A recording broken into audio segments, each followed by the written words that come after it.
All right, good evening. I'd like to call the planning board meeting to order. First item on the agenda this evening is review and approve the minutes from April 3rd, 2025. I just have one clarification to the minutes, if I could, please. Sure. On page 5 of the April 3rd minutes, I believe it's paragraph 4, my comments in regard to the proposed common driveway and special permit for 334, 338, and 338R Grafton Street. My comments, the word lot should be replaced by the word buildings, as there is only one lot, and there will be, with the proposed construction of the garage in the rear, there'll be 2 buildings on the same lot. Okay. Is there a motion to accept this clarification? I'll make that motion. Is there a second? Second. All in favor? Aye. All right, can I now get a motion to approve the minutes as amended? I move that we approve the minutes as amended by Mr. Fitzgerald. Second. All in favor? Aye. Aye. Excellent. Great, thank you very much. All right, next, review and sign bills. This evening, we do have a couple of bills in front of us. First one is for Graves Engineering for 170 Hartford Turnpike site plan review in the amount of $1,179.25. The next invoice is for Bowman for 193 Hartford Turnpike, review of comment letter and supplemental material for $4,175. Next invoice, Graves Engineering for 369, 377 Holden Street site plan review in the amount of $2,540.47.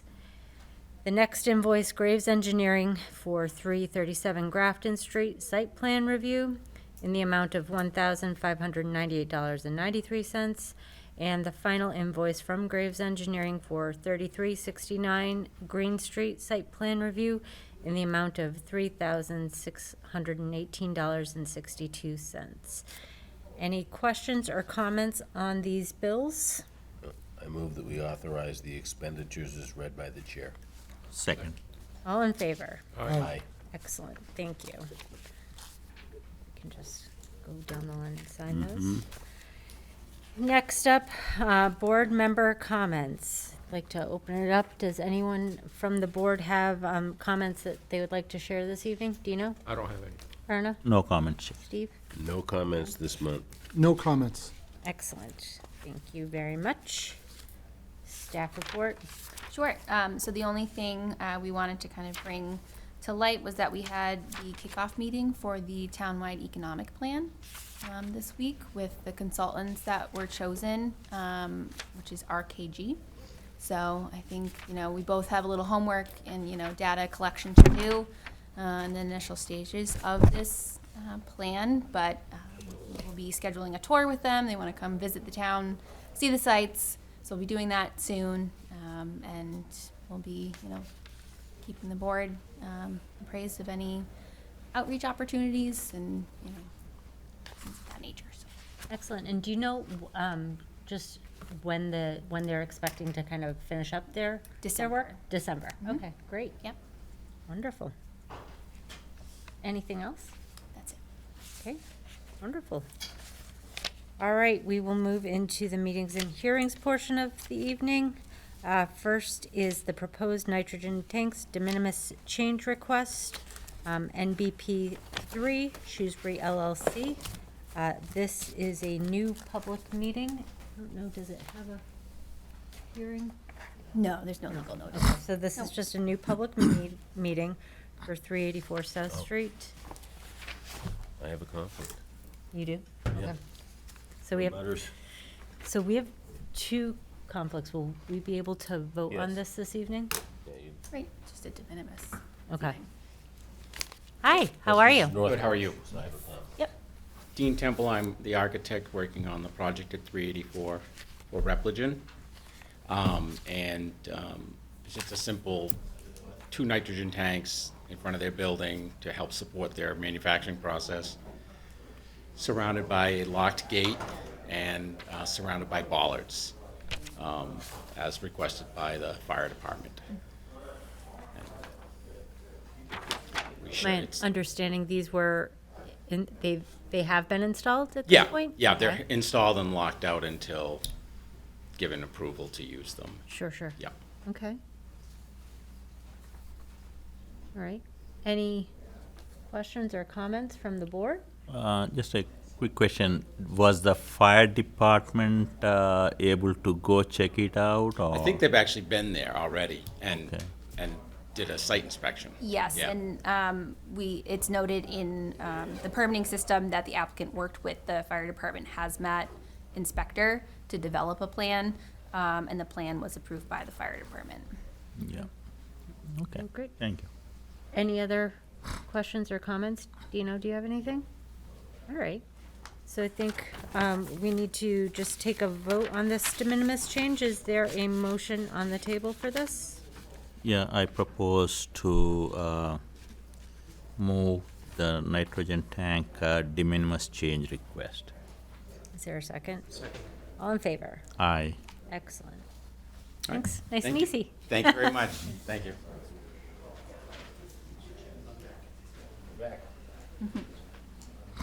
Gonna keep the show Keep it rolling. moving. All right, next up, proposed two-family and FAR up to 4.0 special permits. Mr. Amani, this is a new public hearing for 9 Walcott Road. I think there's a, Hello, Chris Adcock, the architect for the project. hold on one quick second. I think we have, because this is a new public hearing, I think we have a legal notice to read on it. Is that Yes, correct? yes, we do. Yep. Okay. So, just the formality of it. Bear with Mr. us. Mr. Amani, I apologize in advance if I mispronounce your name. The Shrewsbury Planning Board will hold a public hearing on Thursday evening, May 1st, 2025, at 7 PM in the Select Board's hearing room at the Richard D. Carney Municipal Office Building, 100 Maple Avenue, to hear the application of Habibola Amani, 9 Walcott Road, Shrewsbury, Mass. 01545, for 2 special permits by the Planning Board as required by the Town of Shrewsbury zoning bylaw, Section 7B 11 and Section 6, Table 1, to have a two-family dwelling in the Residence B2 zoning district and to allow for the floor area ratio, FAR, to be up to 4.0 as shown on plans entitled, quote, "Proposed Building Plan," dated September 29th, 2024, prepared by B&R Land Survey Incorporated, P.O. Box 102, Worcester, Mass. 01613, stamped by Robert J. Smith, PLS, consisting of 1 page. The subject project is located at 9 Walcott Road, southerly of Beach Road and west of Maple Avenue, and consists in whole or in part of Shrewsbury's Assessors Tax 32, Plot 354000. Copy of the application and plans may be seen in the office of the Planning and Economic Development Department at the Richard D. Carney Municipal Office Building, 100 Maple Avenue, Shrewsbury, Mass., and on the Planning Board website at www.shrewsburyma.gov/ongoing projects. Hello. Hi. Chris Adcock, the architect for the project, 9 Wolcott. Habib here. Yeah. So you all have plans for the project in front of you. We're looking for permission, obviously, to convert the building from a one-family structure to a two-family structure. We have been in front of the board before, so you're kind of familiar with the project. We had our ZBA meeting on, was it Monday?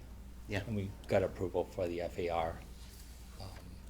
They saw that the project wasn't a detriment to the neighborhood. So we did exceed the 4.0 slightly, up to 44%. Okay. That was the FAR, the percentage. So, it's an existing building. The two-family portion is gonna be on the upper right-hand side of the structure. Sort of just unfinished right now and, in place. It's kind of it. Okay. It's a dead-end street and, it's a quiet neighborhood, all that stuff. Okay, all right, thank you. Yeah. Are there any questions or comments from the board on this special permit? Just a clarification. You mentioned that you were in front of ZBA and then you got approval from Yes. them, right? Yes. Okay. Yeah. Anyone else? No, just to the extent that, because I think my comment was from the get-go, from the original request, was that the applicant got a variance for the home business, but also needed a variance for the additional unit because it was non-compliant. So now he's gotten that by virtue of the FAR, so, like, I had mentioned to the applicant, I didn't think that he would be issued a building permit or issued a OC unless he cleaned that up, so it's good that he went back to the ZBA and obtained that. That's my only comment. Okay, great. Do you have anything? What was the FAR? What was the calculation? What did it come out to be? 44%. 44. Okay. And as a question of clarification, according to the bylaw, our purview was up to 4 by the language of the bylaw. Am I correct in that assertion? 40%. Like, it was supposed to be .30, Right. but we could allow up to .4. So now it's in excess of .4. Correct. That's why I needed the variance. Right. So they That- received the variance they for that received- To alone. exceed, right, because Okay. the special permit had the discretion to go up to, but because they were past that, they were Okay. before the zoning board. All right. Does that answer? If does that- if that is in fact the case, without any notice of decision from the ZBA, then, okay. Okay, all right. Anyone else? No. Okay, any of, members of the public wishing to speak on this special permit this evening? Okay, seeing none, I would entertain a motion to close this public hearing. We don't have a decision yet. Oh, so do we have to keep it open until? It's up to you. I mean, I don't know that we would get any other new information. Right. But, I mean, the zoning board, had Monday, I stamped in on Wednesday, I believe, the decision, so the 20-day appeal period is still Okay. open, but, it's at your discretion. So if we closed it tonight, we can then vote on the final decision at the next Correct. June. hearing? Okay. All right, so if there's no objections to that, is there a motion to close this public hearing?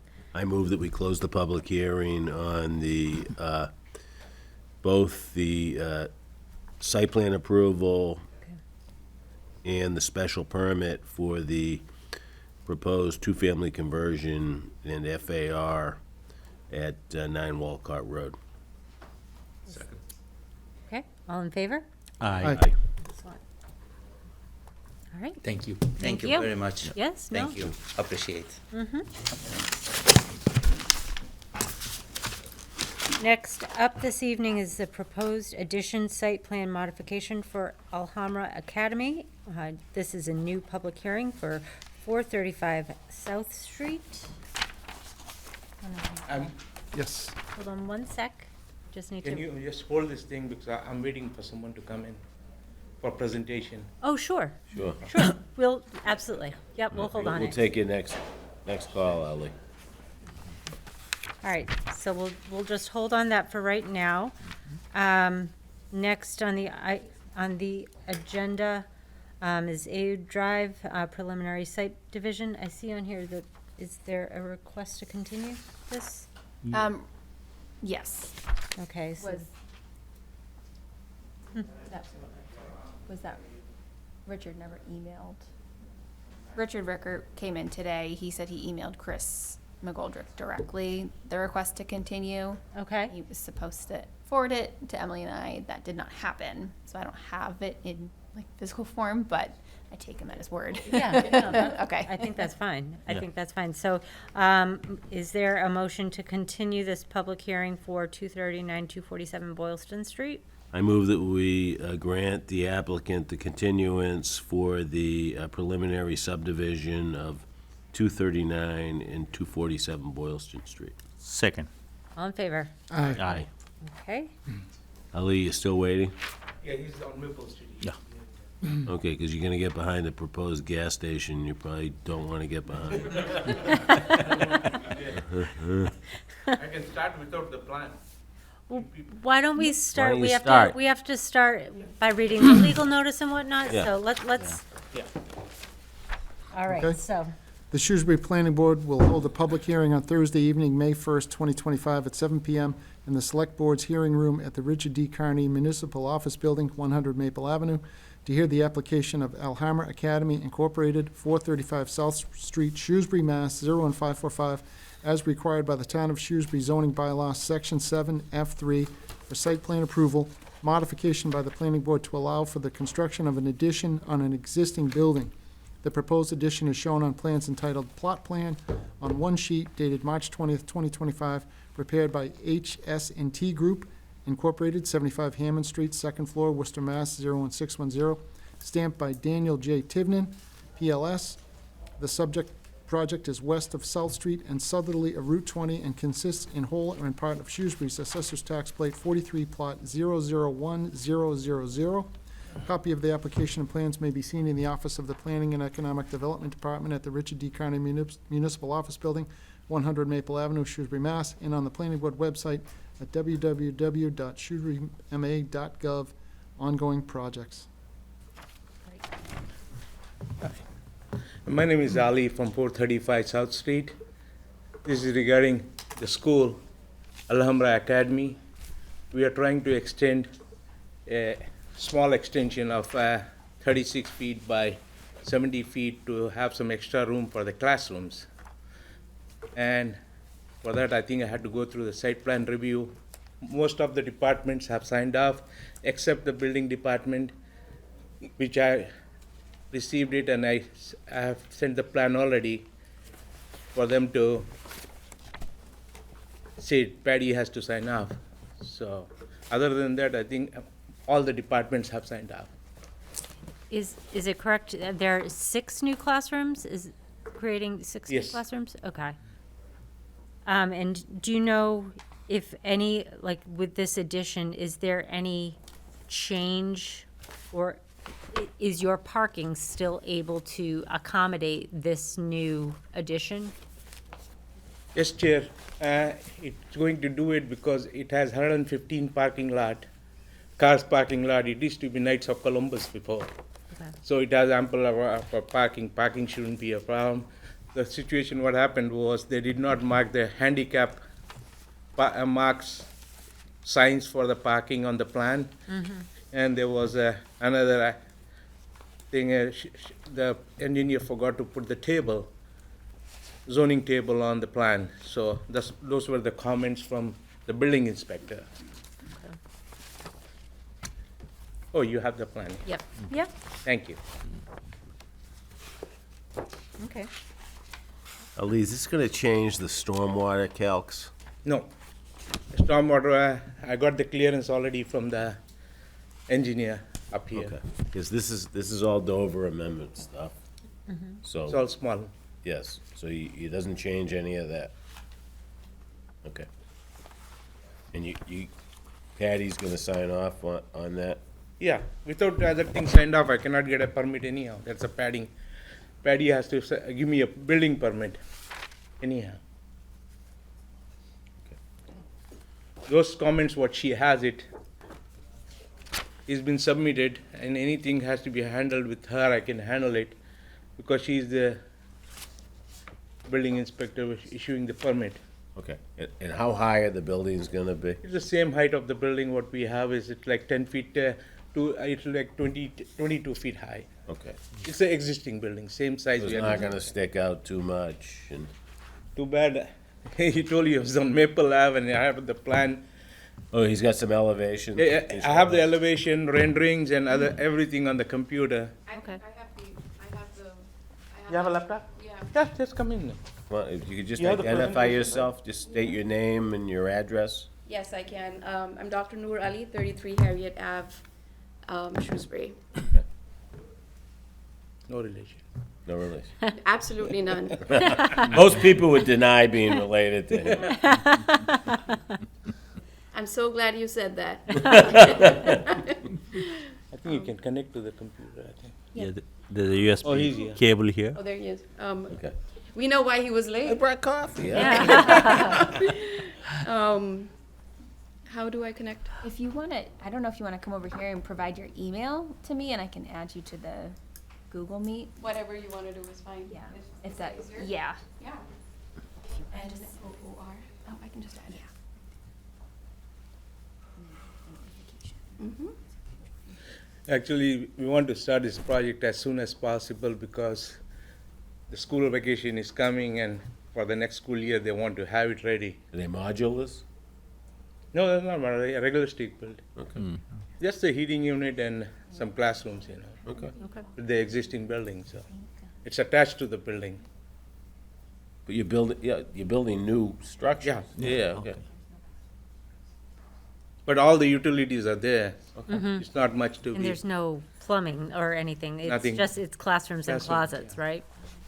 What happened was some of the classrooms were a little bit small and dark from this one. Now we are going to have better classrooms and bigger classrooms for the kids. Okay, good. Tim, you have questions? This is a commercial business district, correct, that this property is in? Yes, Yes. Does your property abut a residential district? yes. Okay.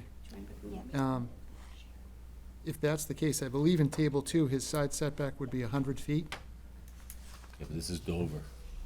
This is So it's- educational use. so it's different. Preempts all that. Okay. Never mind. Thank you. I have a question. You know? Is the student population going to increase? It may increase down the road, but not, right now it's not because what happens is, right now, we are at the, I think we may add some more students, means five students a class, means you're talking about another 30 students may increase. Well, the reason I'm asking is, would you have to enlarge the utilities like water or sewer, No, accommodate? no. Okay, let's zoom in the plan. Junaid, do you want to come in? Junaid, do you want to come in? You have to tell I'm your logged name. on. Yeah. Just zoom in. You have to tell your name. Yes, can you please just, Good evening, I'm Junaid Hussain, I'm the chairman of the board of Alhambra Academy in Shrewsbury.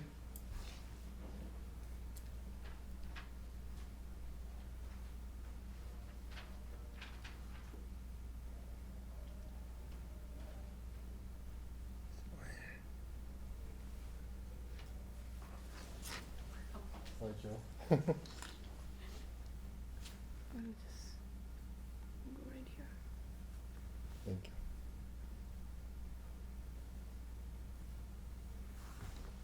Oh.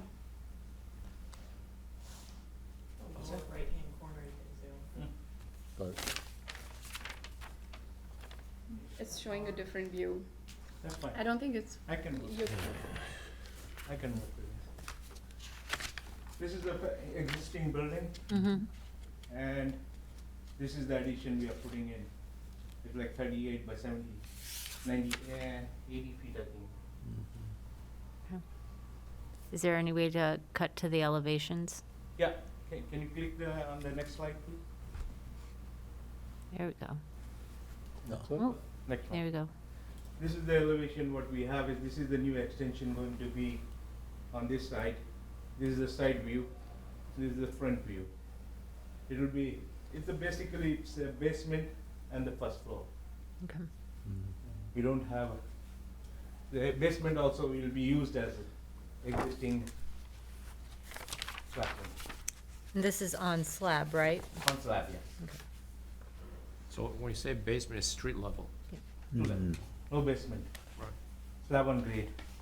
Can you show next? Right. These are the 3 classrooms here on the upper level, and basement level is the next one. We have 3 more classrooms. So the classrooms is facing South Street or, It's facing 433 South Street okay. from the sideways, which is owned by us. 433 is owned by you? That's why Patty had an issue about the parking. We had to put everything together because it's one use. Okay. Any other questions or comments on this matter? Okay. This is a public hearing. Is there anyone from the public wishing to speak on this matter this evening? Okay, with that, I'd like to entertain a motion to close this public hearing. So may I just, I think the building department would like the zoning, I understand it's Dover amendment, but I think she does want the zoning table to be shown, just to provide the accurate number of parking spaces. Sure. And to have the handicap spot added, or however many needs to be added as well. And then I think the question with the shared parking for 433 South Yeah, Street. those are all answered. Building department has it. It was answered today. Okay. And she emailed me today. I sent her back all the Okay. corrections. Okay, so those were two comments in, the draft comment letter that the planning department has. And the architectural elevations and floor plans, which I see, you have that now, so. she has it As also. long as Patty, the building inspector is comfortable with that, We can close and you can, still provide. presumably they're gonna you're gonna provide all that I before. have the- provided already. So we can vote on a decision next month? The problem you have is time is a factor. If it will be good, if we can I don't close. have a decision. We don't have a We don't have decision on it. decision today. Oh, okay. You have to write a decision. Yeah. So if we closed it this Yeah. evening, the decision would be ready for the June meeting, and Okay. then, That will be okay. okay? It's not de minimis. Yeah, but the building inspector told me I can work with her for the building permit. Yeah, you're gonna, Meanwhile, Yeah. you could probably, she'd probably let you apply for a foundation permit, yeah, right? that will be helpful if she can do that. All right, so is there a motion to close this public hearing? I move that we close the public hearing on the site plan modification for Alhambra Academy, 435 South Street. Second. All in favor? Aye. Aye. Okay, Thank you, Steve. Thank you. Thank you. thank Thank you.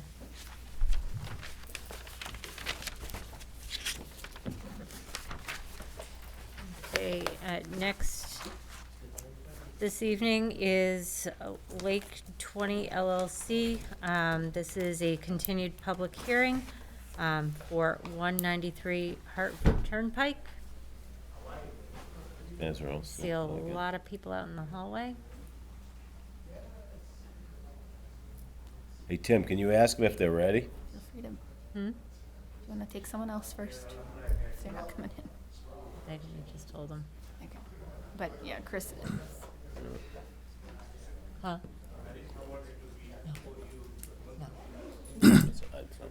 Yeah, no, I'm not. All right, maybe perhaps we can, let's move to the next one. We'll hold on that for right now. We'll move to the proposed common driveway special permit, Dan Matt Realty LLC. This is a continued public hearing for 334, 338, and 338R Grafton Street.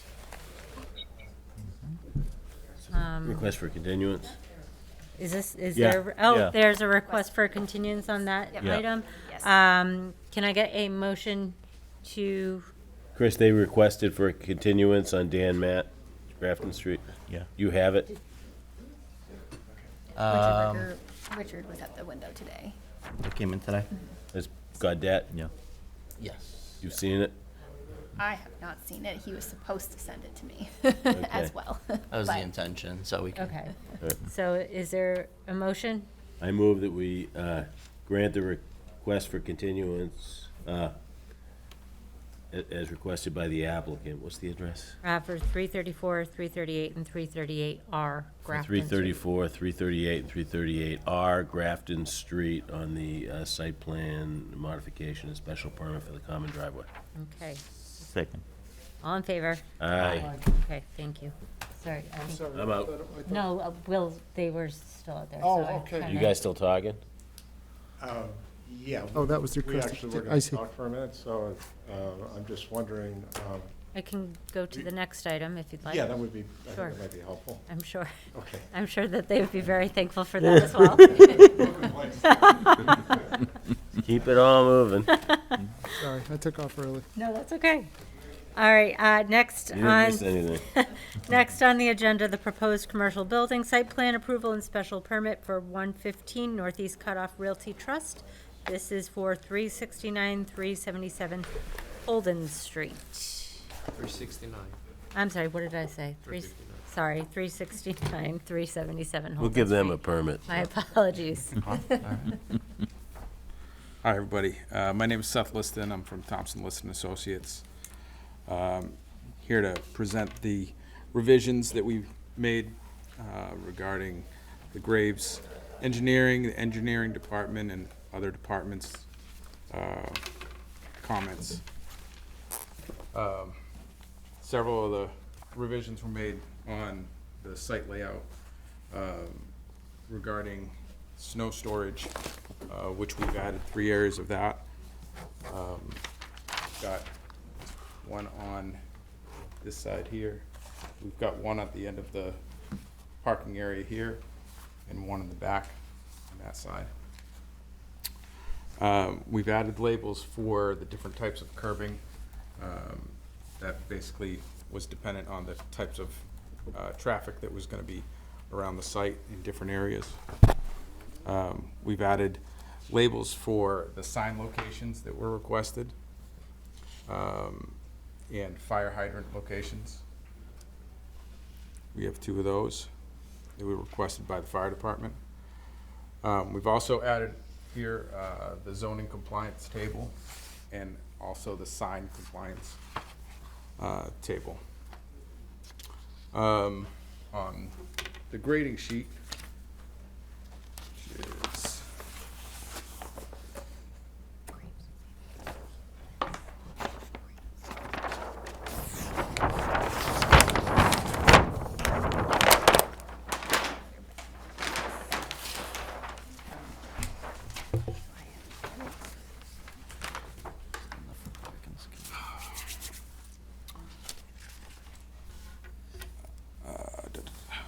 added the water quality unit, added the label for the water quality unit as requested. Added the invert for the drain manhole at the outlet of pond 13. And additional spot grades have been added to demonstrate compliance with 521 CMR, which is the handicap areas, which we have a blow up of also on the detail sheets, so you can see those a little bit clearer. Next comments were made regarding the utility plan, which is C5.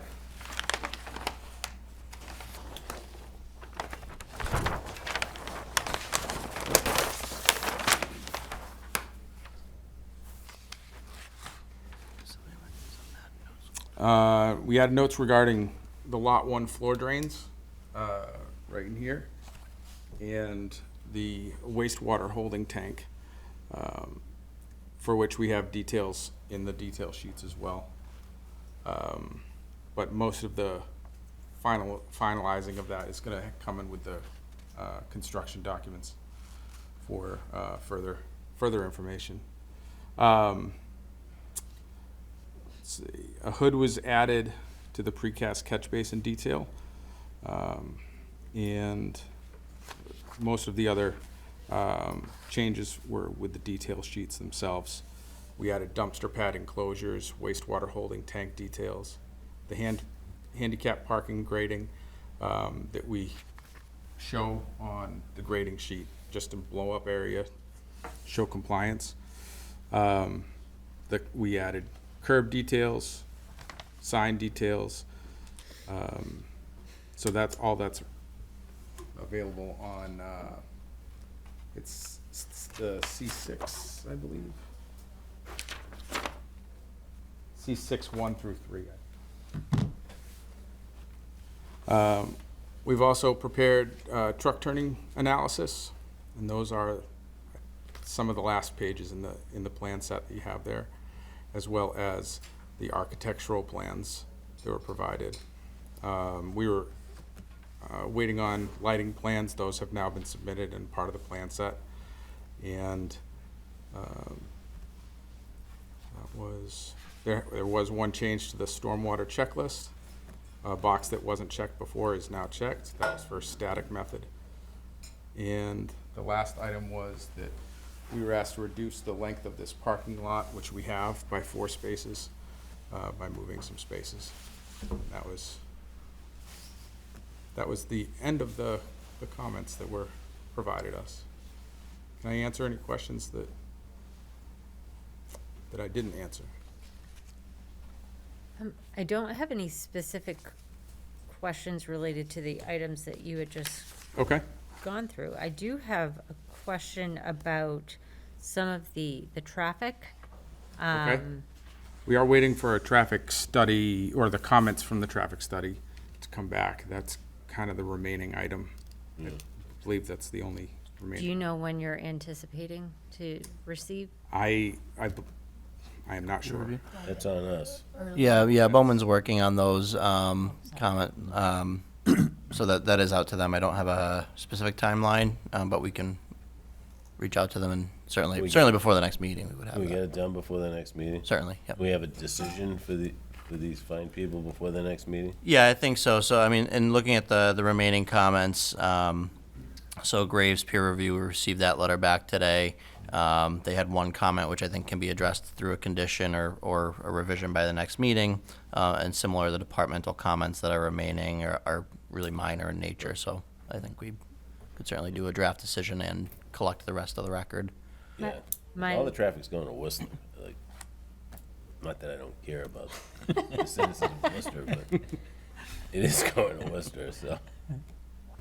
I guess I had a question as it relates to traffic, and granted, yes, I understand that it's going to Worcester, but there could potentially be some impacts at that intersection.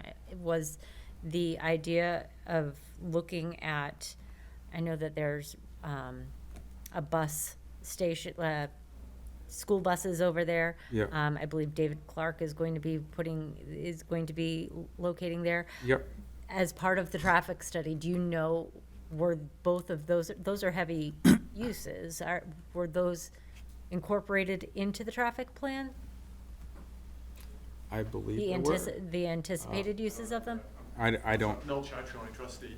I'm not sure if those are incorporated or not. we can check with that, but I'm just not sure right now. I think it would be interesting to see, based on that increased traffic, and then knowing your traffic counts that could be potentially coming out of the site, what that kind of does in terms of intersections in the area.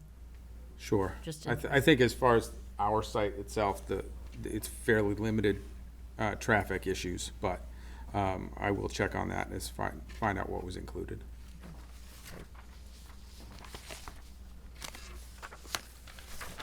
Any other questions or comments from the board? Sure. Yeah, just a Pranav? quick one. I'm sorry if you may have mentioned this, I may have missed it, Okay. but it's, are there going to be any vehicles entering the building on Lot 1? I mean, that was one of the comments from Graves earlier, and I was trying to figure out if there are going to be vehicles going into Lot 1 or Building 1?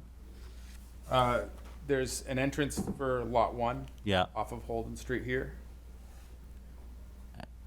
And would that be just some employee cars or big trucks also? Well, not, for the most part, as far as we know, not large trucks, but Okay. it is designed to have turning radiuses for all the trucks, and that's not And that would be from the Holden Street, that's from the Holden Street side. not from the northeast cutoff? Correct. Okay. Yep. Thanks, yeah. Okay. Just as a point of clarification, if I recall correctly earlier, at the last hearing, was it about the vehicles entering that building? Or was there some sort of path-through or drop-off? There that is you a were path concerned through this building here. Yeah, That is how it's designed currently, yes.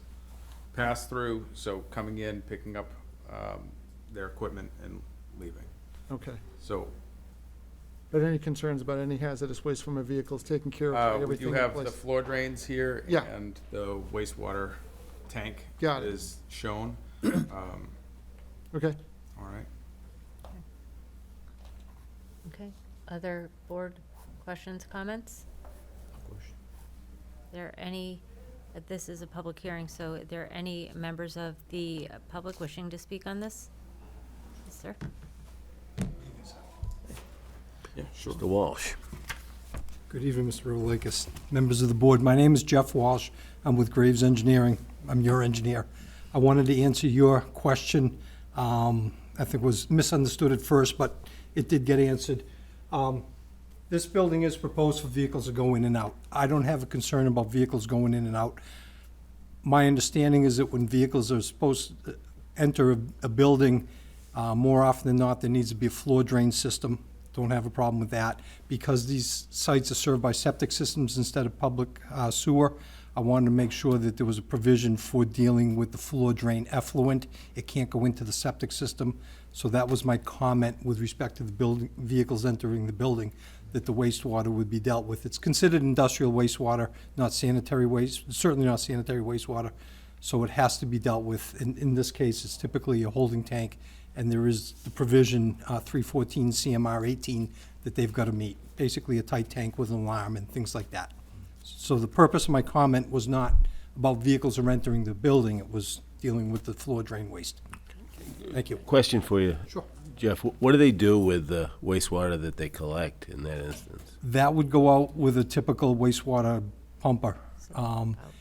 If for sanitary wastewater, you typically have an oil grit separator. Yeah. And that, the contents of that would get pumped out, but all the liquid effluent would go down the line to the sanitary. In the case of a tight tank like this, or industrial holding tank is the right term, what little grit and oils get in there, it all gets pumped out, but it would be a typical wastewater septic system pumper, and will go to a publicly operated treatment plant for disposal. Thank you. Thank you. Thank you. Any other questions or comments from the public? From the board? I No. make a motion that we close, that we continue the public hearing Yeah. Second. to June 6th at 7 PM. Is there a second? Second. All in favor? Aye. Aye. Excellent. Thank Thank you, you. everybody, appreciate it. Keep disappearing on me. Go for it. Green Street, go ahead.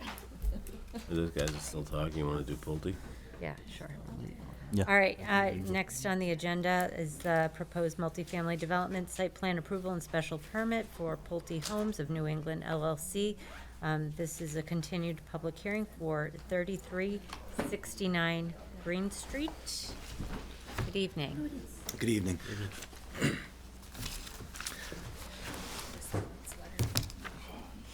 Thank you very much. Essex Petrie with Pulte Homes of New England.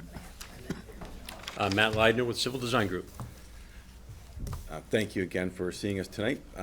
My colleague Mark Mastriani and Matt were here last meeting, presented the project at 33 to 69 Green Street. Tonight, we wanted to first and foremost answer any additional questions the board may have. In the period since the last meeting, we did receive and respond to peer review comments as well as departmental review, including planning, building, and fire department. We want to just provide a quick summary of what we've done since the last meeting. And I'm sure that, well, I doubt that anybody's had a chance yet, but we did actually receive traffic comments earlier this week, and we submitted our response earlier today. So we'd like to, at a high level, walk through where we've gone, and I'm happy to walk through comments that we received from Graves Engineering as well as departments one by one, or if the board has any specific ones they'd like to talk to, we'd be happy to focus on those. But since that last meeting, we did meet with Concom as well. At the Concom meeting, we received a few minor comments from Leah and the commission. One being related to, there was a third-party review of the wetland delineation, and during that delineation review, they moved one of the flags, and so we had to update the linear foot on our NOI. And one of the other comments was related to, we, in our original proposal, were proposing to open trench connect the sewer for the South Street townhomes over to the kind of larger townhome section on Green Street. And the commission asked if we would consider looking at directional drilling to complete that connection as opposed to the open trench and minimize or avoid that temporary impact there. And we are prepared to go back to Concom in a week or two, and we do believe that we've come up with a solution to do directional drilling to satisfy that request from Conservation Commission. Additionally, we met with Fire Department, and Luis was in attendance as well. They had submitted comments through the OpenGov portal. There was a series of comments that we walked through with them, with our responses, and had open dialogue. Those responses were also included in our comment response letter.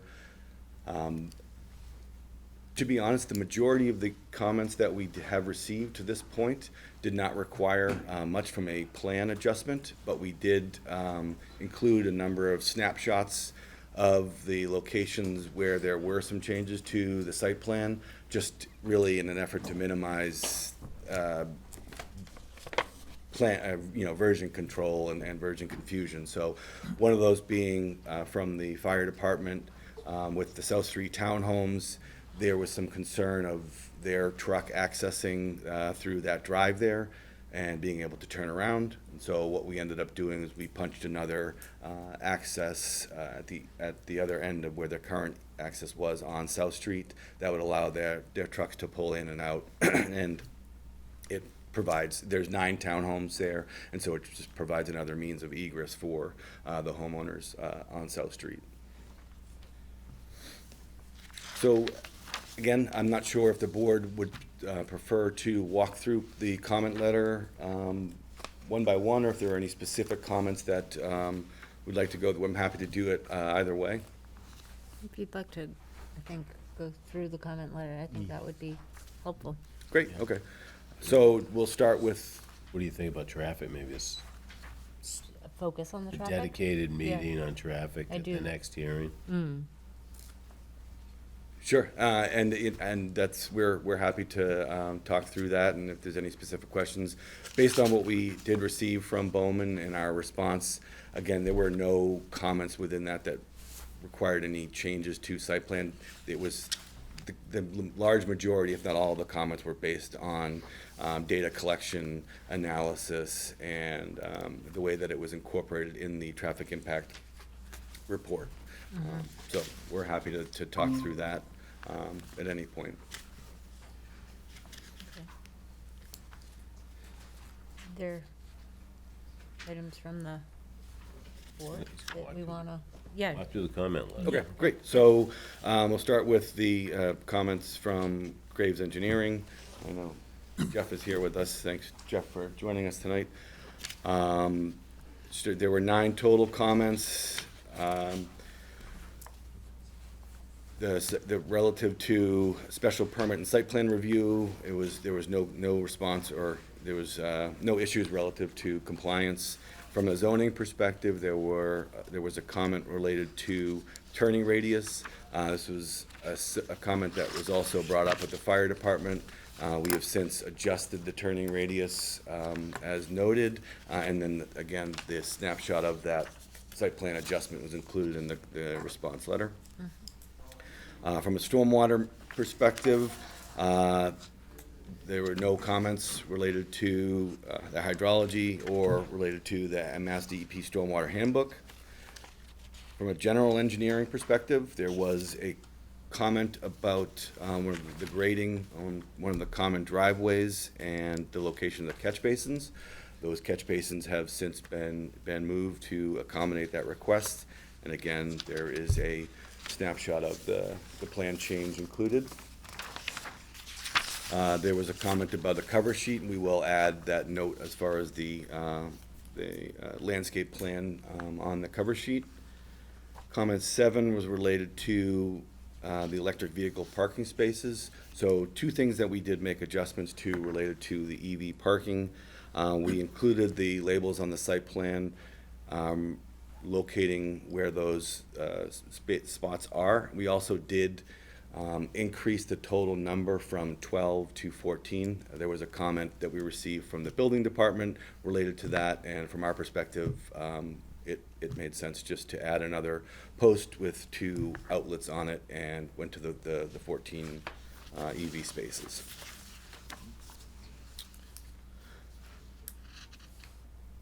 And then the wetlands, there was no comments again. We spoke with, excuse me, about our Concom meeting, and we're meeting with them again in 2 weeks. And I think we're in good shape with Concom. Chris, I'm not sure, or Louise, if you've got anything back from peer review or from engineering on water and sewer? Not at this time, no. Did that go to peer review? No, did we not. asked, the town engineer, and he didn't believe it needed to. Okay, that's, because, to be honest, the sewer and water infrastructure approach really did not change all that much from the previous analysis, which did go through third-party review with Weston Sampson. The service locations where they're coming off the new main on Green Street shifted slightly, just to accommodate the change in the location of the driveway. The pump station specific locations shifted within the site plan, and the sizing changed a little bit, but generally speaking, the water and sewer approach and for the most part, the engineering did not change all that much. Just walking through comments, and again, we met with fire department and walked through these comments with them. We updated the sweep path analysis that was included in the traffic impact assessment. We identified how we were seeing the turnaround for the dead end for the fire truck, as far as both building A as well as I believe it's driveway B up the top of the hill. As far as where the measurement is for the dead end, and making sure that the fire truck has the necessary access. That's the 250 feet to every side of the building. We demonstrated that we had that, and we received the agreement with the fire department on that. I'm sorry, can I just stop you? You said, is that just for building A, or is that? That was primarily for building A, and there was discussion on it as well for common driveway B. Okay. And that was common driveway B. The solution that we had there was where we added the new egress onto South Street to allow the truck to pull in and Right. pull out. Okay. Okay, sorry. No, please, at any point. I don't mean to interrupt. No, at any point, I'm just going through, so, and as comment 4 from the fire department, we confirmed that all the triplexes within the end, as well as building A, will be sprinkled as required by code. And then there was a lot of discussion on the emergency egress on Green Street.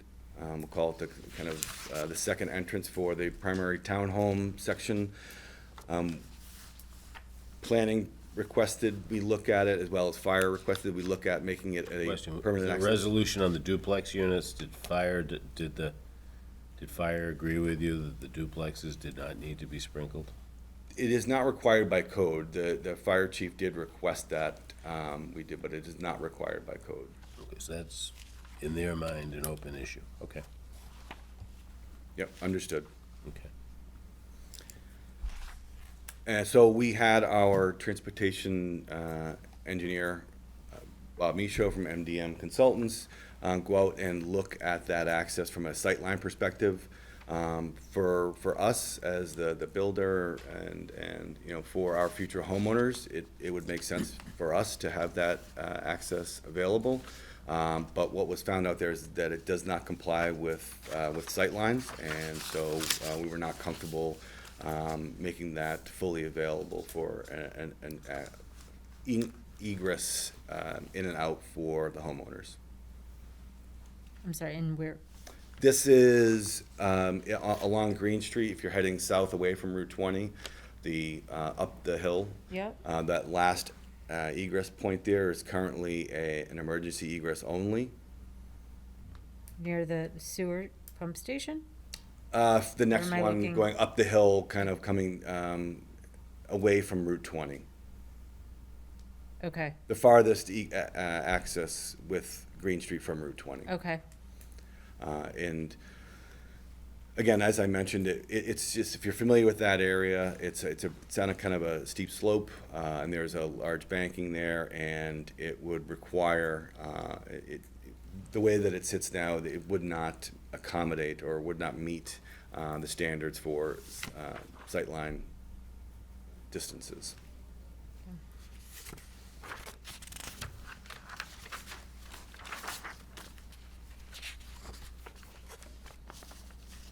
So to go through, we had the two comments from the engineering department. The first one, it's a little bit of a vague comment, but I believe that we talked through what it was related to at our Concom meeting.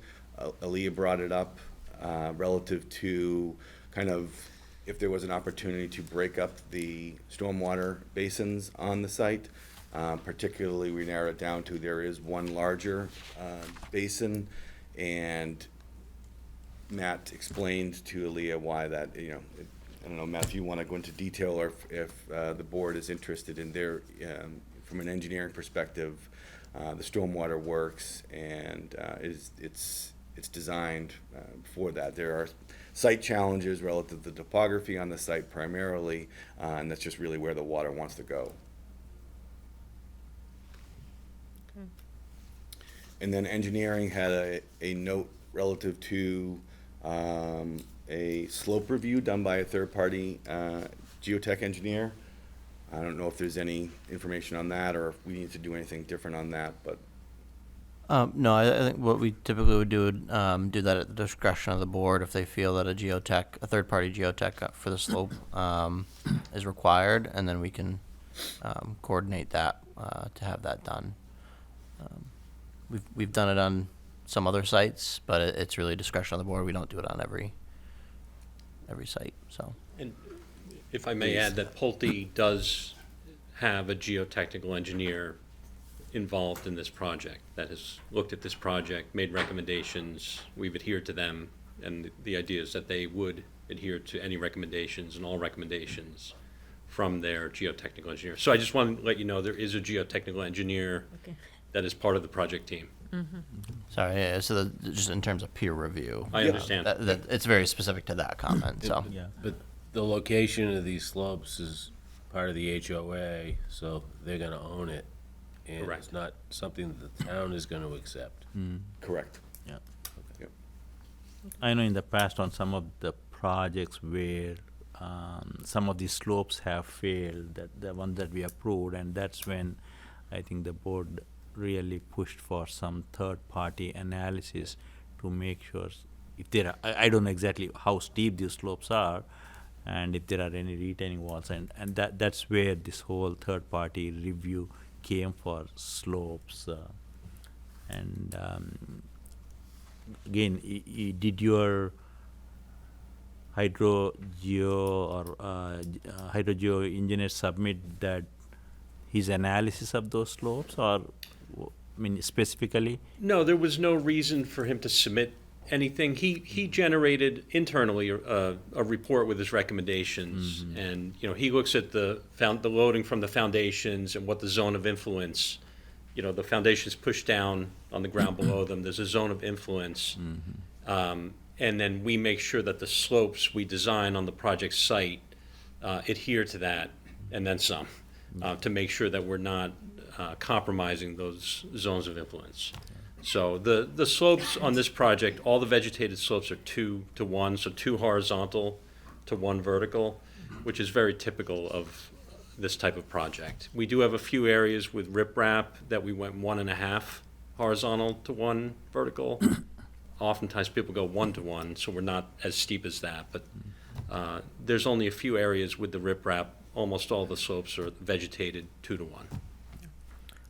What I would suggest through chair is that in light of this comment from engineering department, if your geotech engineer can kind of submit some supporting analysis, how in his opinion that he thinks it is stable enough, it's not going to fail, then the board and our staff can review, and then we can figure out if we need to go that route of a third party analysis, because we have seen in the past some real problems of slow failures on previously approved projects, and we are concerned. Again, in this particular case, that may not be true because they may not be as steep, but I want your geotech engineer to take this concern and then explain to us why we shouldn't go that route.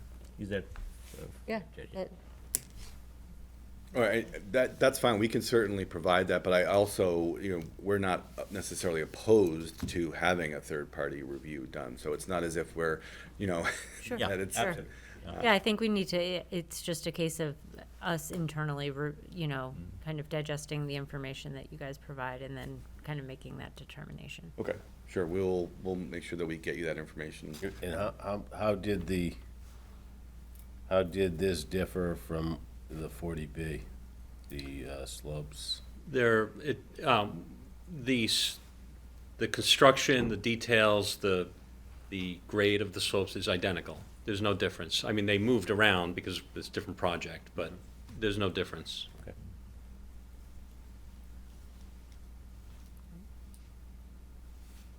Okay.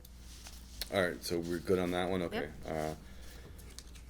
Then relative to, starting with the building department, there was a comment regarding section 6, footnotes 5 and 6, as far as the separation of the buildings. We note that the buildings have a minimum separation of 15 feet, but we did want to note that we don't believe that reference fits for this project, as it specifically references, footnotes 5 and 6 reference multifamily 1 and multifamily 2 zone, which this is not. So I don't feel that it's does not apply to this project, but we did add the distances between each building as requested on the site plans.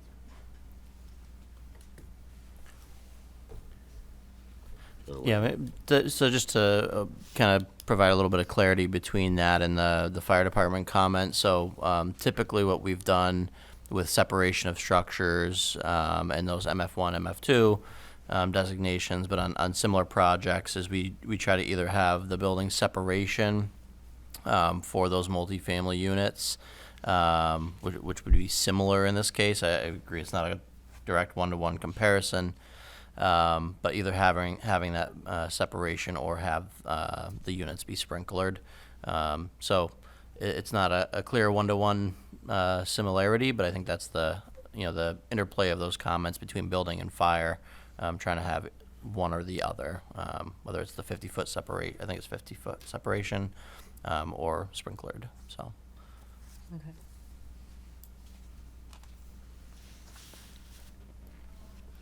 Similar, so that's comment number 2 it falls under the same response. Comment number 3, and we talked about that, was related to the number of EV spaces and the number of spots available. As mentioned, we increased that from 12 to 14, and also added the EV denotion on the site plan as far as where those spots will be, as far as where the outlets will be located. So As far as the townhomes, each townhome will include a 50 amp branch circuit to provide for AC level 2 charging, and there will also be outlets within each of the garages. When we submit building permit plans to Patty, those will be detailed and they'll be shown within there, but each of the garages will have that within. Inside the garage? Correct. For the townhomes. Mm-hmm.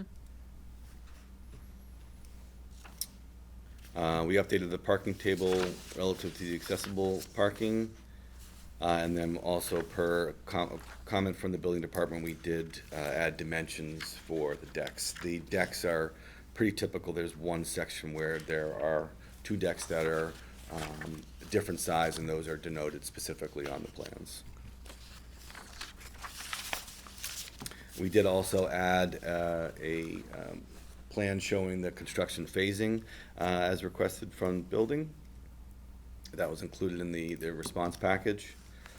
And then there were a comment from the assessor's office. I've been working with Ruth regarding the addresses, and we'll certainly follow up with her once we are applying for building permits.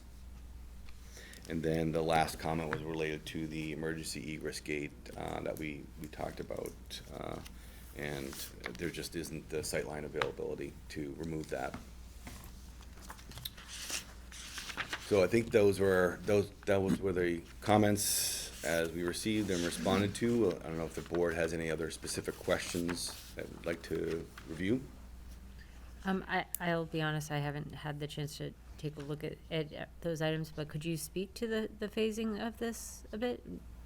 I did not. I can if you would like me to. Just briefly, if you wouldn't mind. So it was included as the last graphic as part of the response package. And so what we would be looking to do is phase 1 would include building A, and the initial section of the main townhome portion would be phase 1. So, sorry, just to step back really quickly, to be clear, this is separate from the off-site utility work.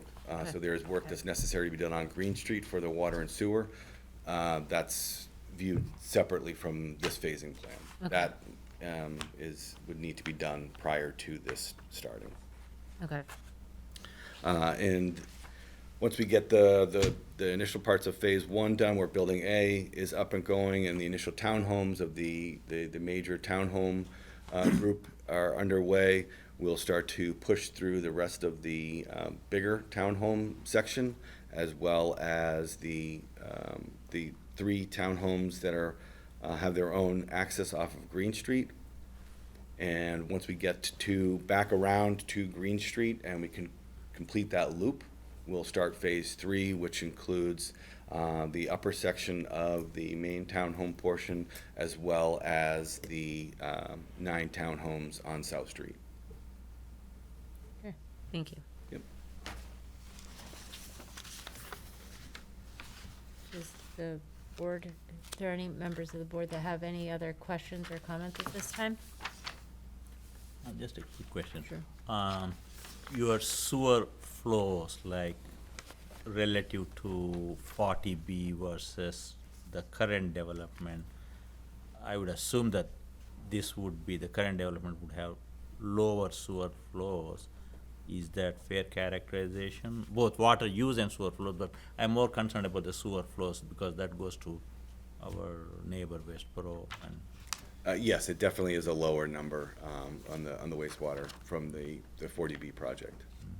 But in terms of the infrastructure connections and all that, no big change. Like It doesn't change the size of the pipe, or the pump station themselves change slightly because of the change in volume, but there are no significant changes to the infrastructure serving it. Yeah. And the water main upgrade remains, we proposing a 12-inch upgrade, 12-inch water main upgrade along Green Street, and that remains the same as well for this. Thank you. I do not have any questions. I'm good. Chris, do you have anything?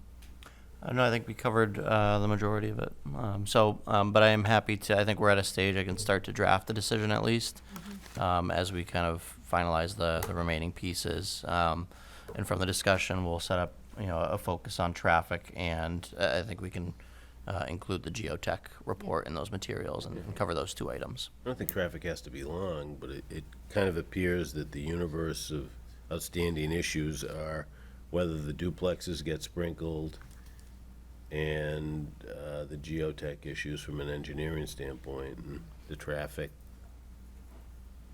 I don't think it's gonna be controversial, but let's look at it.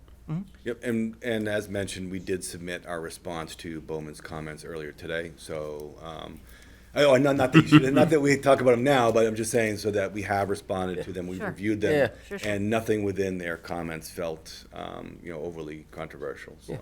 Okay. Okay. Great. Understanding that this is a public hearing, are there any members of the public wishing to speak on this item this evening? I make a motion, we continue the public hearing until Second. June 6th, 2025 at 7 PM. Is there a second? Second. All in favor? Aye. Thank you very much. Thank you very much, you. appreciate it.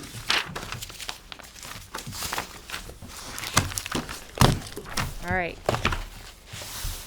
Next on the agenda this evening, Lake 20 LLC. This is a continued public hearing for 193 Hartford Turnpike. Yes. And this one.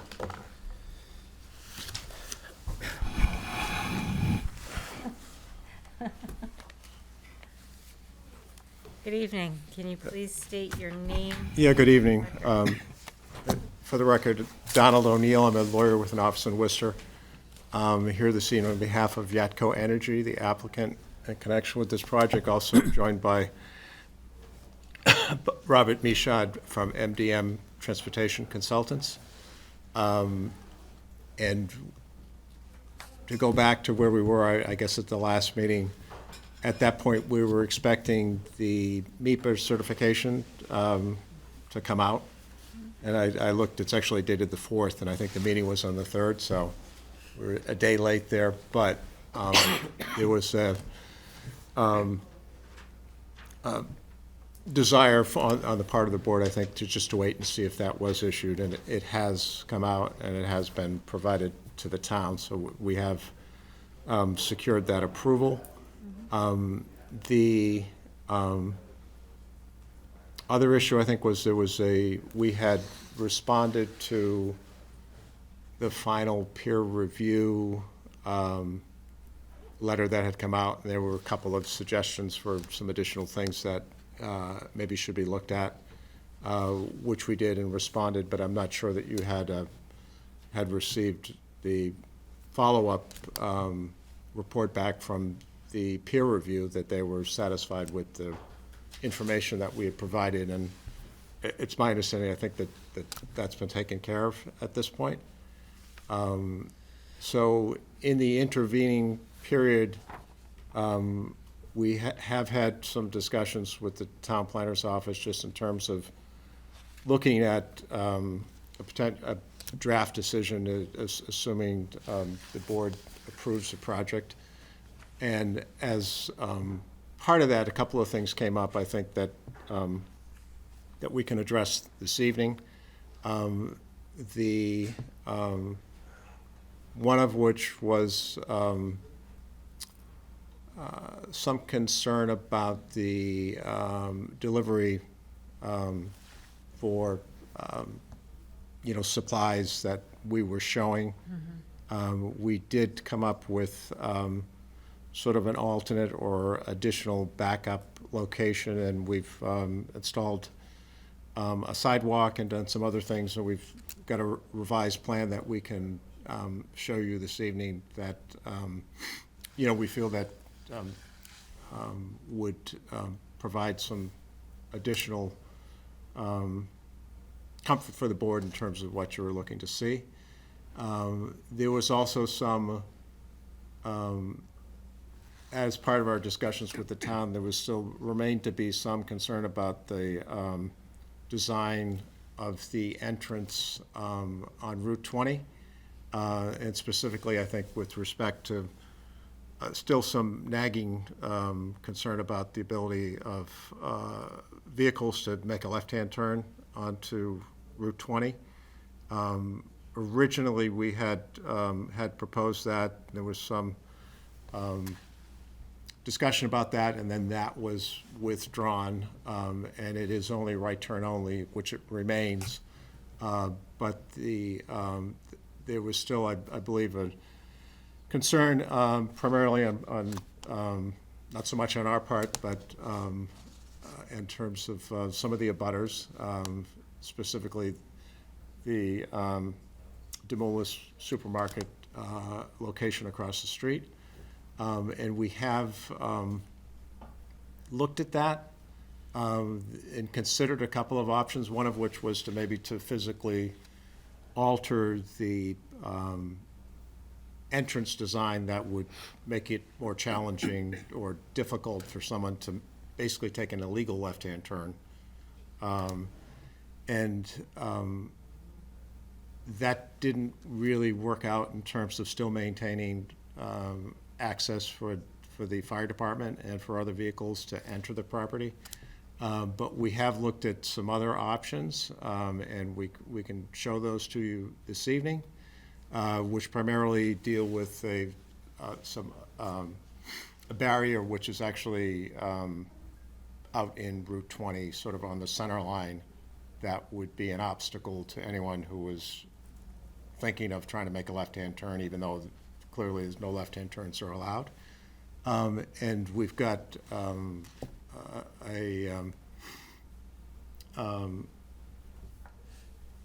information or a little program from Bob that will show you what he's proposing, and with the understanding on our part that we would be prepared to implement that type of a barrier, all of course subject to DOT approval as well, which would be necessary.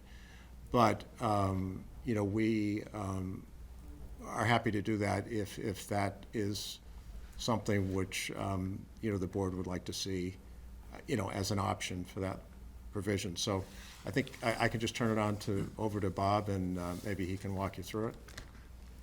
Sure. We'll start with that, and I know Phil Henry from CDC is on as well, and he can speak to the loading issue and some of the site plan changes, but we'll start, and this won't take long, but I've got a couple of slides that I think would be useful to illustrate what Don was just talking about. So, here we are.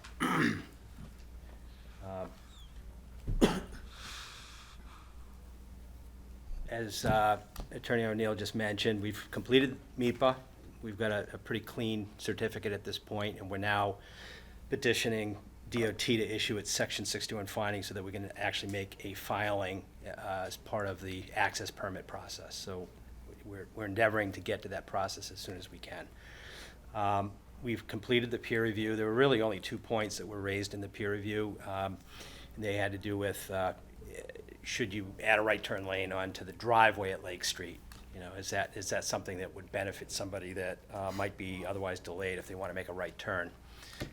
And the practical response to that was that the plan of access as it stands now affords the ability for patrons to use the Route 20 driveway right turn to get right back to Lake Street to the extent there's any delay on that driveway. It's not physically possible to widen that driveway. It's not advisable to widen the driveway more than it's already been widened. We've specifically been responsive to the fire department and its needs for maneuverability at that location. And it's just simply not possible. It's not advisable. It's not recommended. And there's no benefit in our view to adding more pavement there for the benefit of the folks who might have to wait 10 or 15 seconds to make a right turn. The second point really had to do with understanding the future implications of planned improvements to Lake Street, which are under design currently, as we understand it, by Demoulas as part of its obligation. Our response to that is consistent with what Mass DOT and the town is obligated Demoulas to do, which is monitor in real time the actual traffic conditions that exist at the intersection and to mitigate and offer countermeasures to allow the signal to work more efficiently. It presents, what Bowman was looking for was a 7-year horizon analysis to say what happens 7 years from now if those improvements were done. There's no useful benefit to doing that exercise because we don't know exactly what's going to happen 7 years from now. That's why Demoulas is monitoring, and that's why we'll be obligated to monitor in real time annually for a 5-year period to understand whether or not further adjustments are necessary to make that work as well as it can. So really, there were more clarifying points, and we understand that Bowman has, and Christopher can clarify, that Bowman is satisfied with the nature of our response. The third really speaks to this issue of left turns at the driveway, ongoing issue. So the next slide that I have here is a recap. Shown in yellow is that central driveway on Route 20, which has been geometrically designed to allow right in, right out movements. The concern was that because of the width of the exit departure, which has to be that wide to allow the truck sweeps, that there's nothing there to physically preclude someone from making a quick left turn if they really wanted to. And so we've taken a look at various options. We actually did look at the geometry. The geometry really needs to stay the way that it is. There's no added benefit to trying to realign the driveway. The sweep of the truck requires, what is essentially about a 24-foot width. So whether that width happens, where it's shown in the plan or slightly to the left or right, really doesn't address the concern of it's a wide exit departure and you can still physically make a left turn. So the solution that we've developed, and it's consistent with what DOT has done in similar circumstances in the Commonwealth very recently actually, is to place lane delineators within the central portion of Route 20 in what's called the Gore area, right? So on the plan that's on the drawing here, you'll see that there's pavement striping that's central to Route 20. It's right in front of where this driveway will be. That Gore area is what it's referred to, is just pavement striping. You'll see in this diagram a red dashed line that extends from the left side of the page to the right side of the page. It's directly fronting on where that driveway is.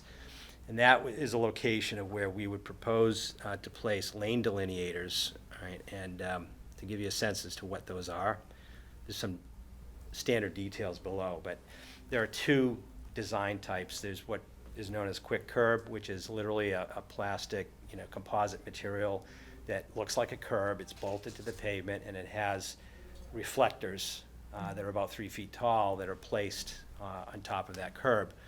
It presents a clear delineation and a barrier of sorts. You wouldn't want to try to go past them, let me put it that way. Or alternatively, a flexible delineator post or a series of those posts. To give you a sense as to what that might look like, this is a photo from a recently implemented project in Danvers on Route 114. Has similar volumes to Route 20. If you look at the right side of this picture, you'll see a right-in, right-out driveway, just like we're proposing. You'll see on the left side a series of yellow delineators that are placed in the central area of Route 114 just before an exclusive left turn lane, which leads to a signal, which is identical to what we're talking about here. Those lane delineators create that disincentive, if we will, that barrier, that clear visual sign that you can't make a left turn here. If you do, you're going to damage your car. So as a practical matter, these are design features that DOT does implement in cases where they need to take the physical design of a driveway up to the next level in terms of restricting a turn, and that's what we're proposing to do here. Bob, can I just interrupt you for a second? So that's something that you're proposing right now. Has it been floated past MassDOT? It will be floated past MassDOT as part of the access permit process. Okay. Right now, I will say That is a design feature that's been very recently used by Mass DOT.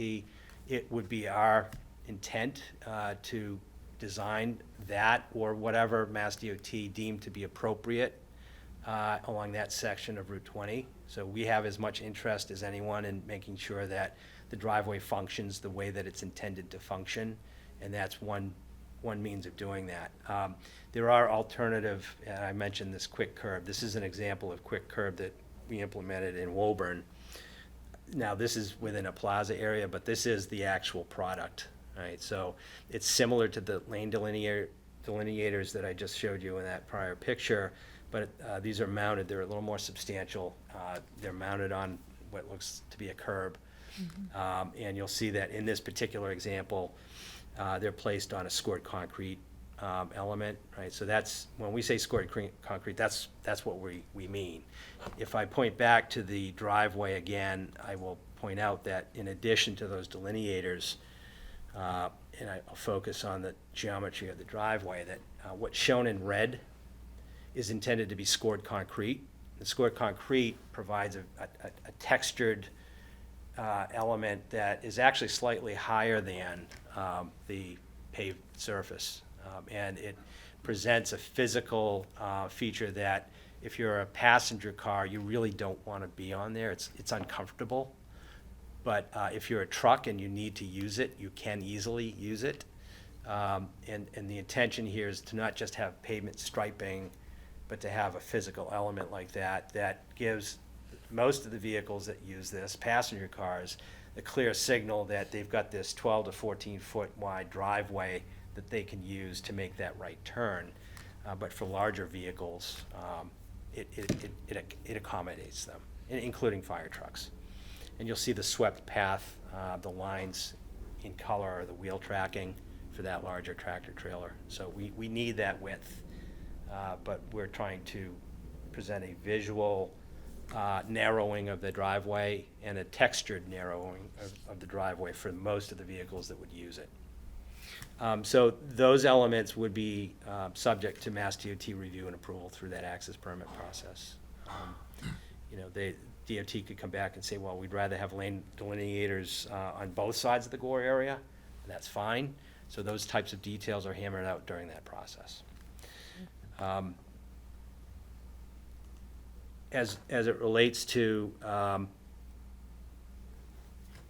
another point that was raised in discussions with Christopher, and as we understand and continue to have conversations with Demolis, everyone wants to establish a reference point against which monitoring can occur so that we have a clear understanding about where, say, Demolis's improvements end and where our responsibilities as an individual project begin, and making sure that as we're conducting monitoring that is specific to our project, that our project impacts can be clearly identified and mitigated to the extent any other countermeasures might be required, right? So the most significant of those potential countermeasures I just presented.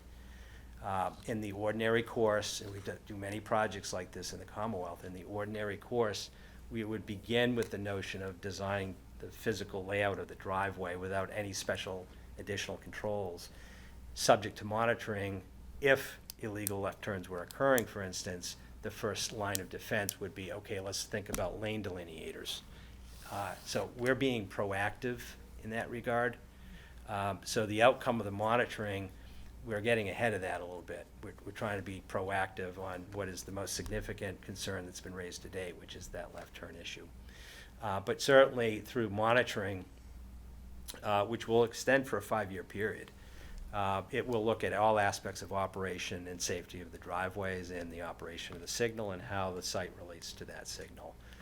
So relative to any other condition or decision that we're aware of in the town of Shrewsbury, the monitoring program that's currently outlined in the draft decision is the most expansive and complete and comprehensive monitoring program of any project we've ever been involved with in Shrewsbury, or that I'm aware has ever been applied to any other project in Shrewsbury. So a lot of thought has been placed on this. The proponent wants to get this right too. And we've been at this now for 9 months. So I don't believe that there are any particularly open issues here, but we do understand and we want to be clear with the town as well as other interested parties, including Demoulas, that the reference point for that monitoring needs to be established very clearly, right? So the very first step to monitoring, and this, I believe, is the intent of one of the drafted conditions, is to establish that baseline, right? And that would be done prior to occupying the site, which would occur roughly a year after any local approvals.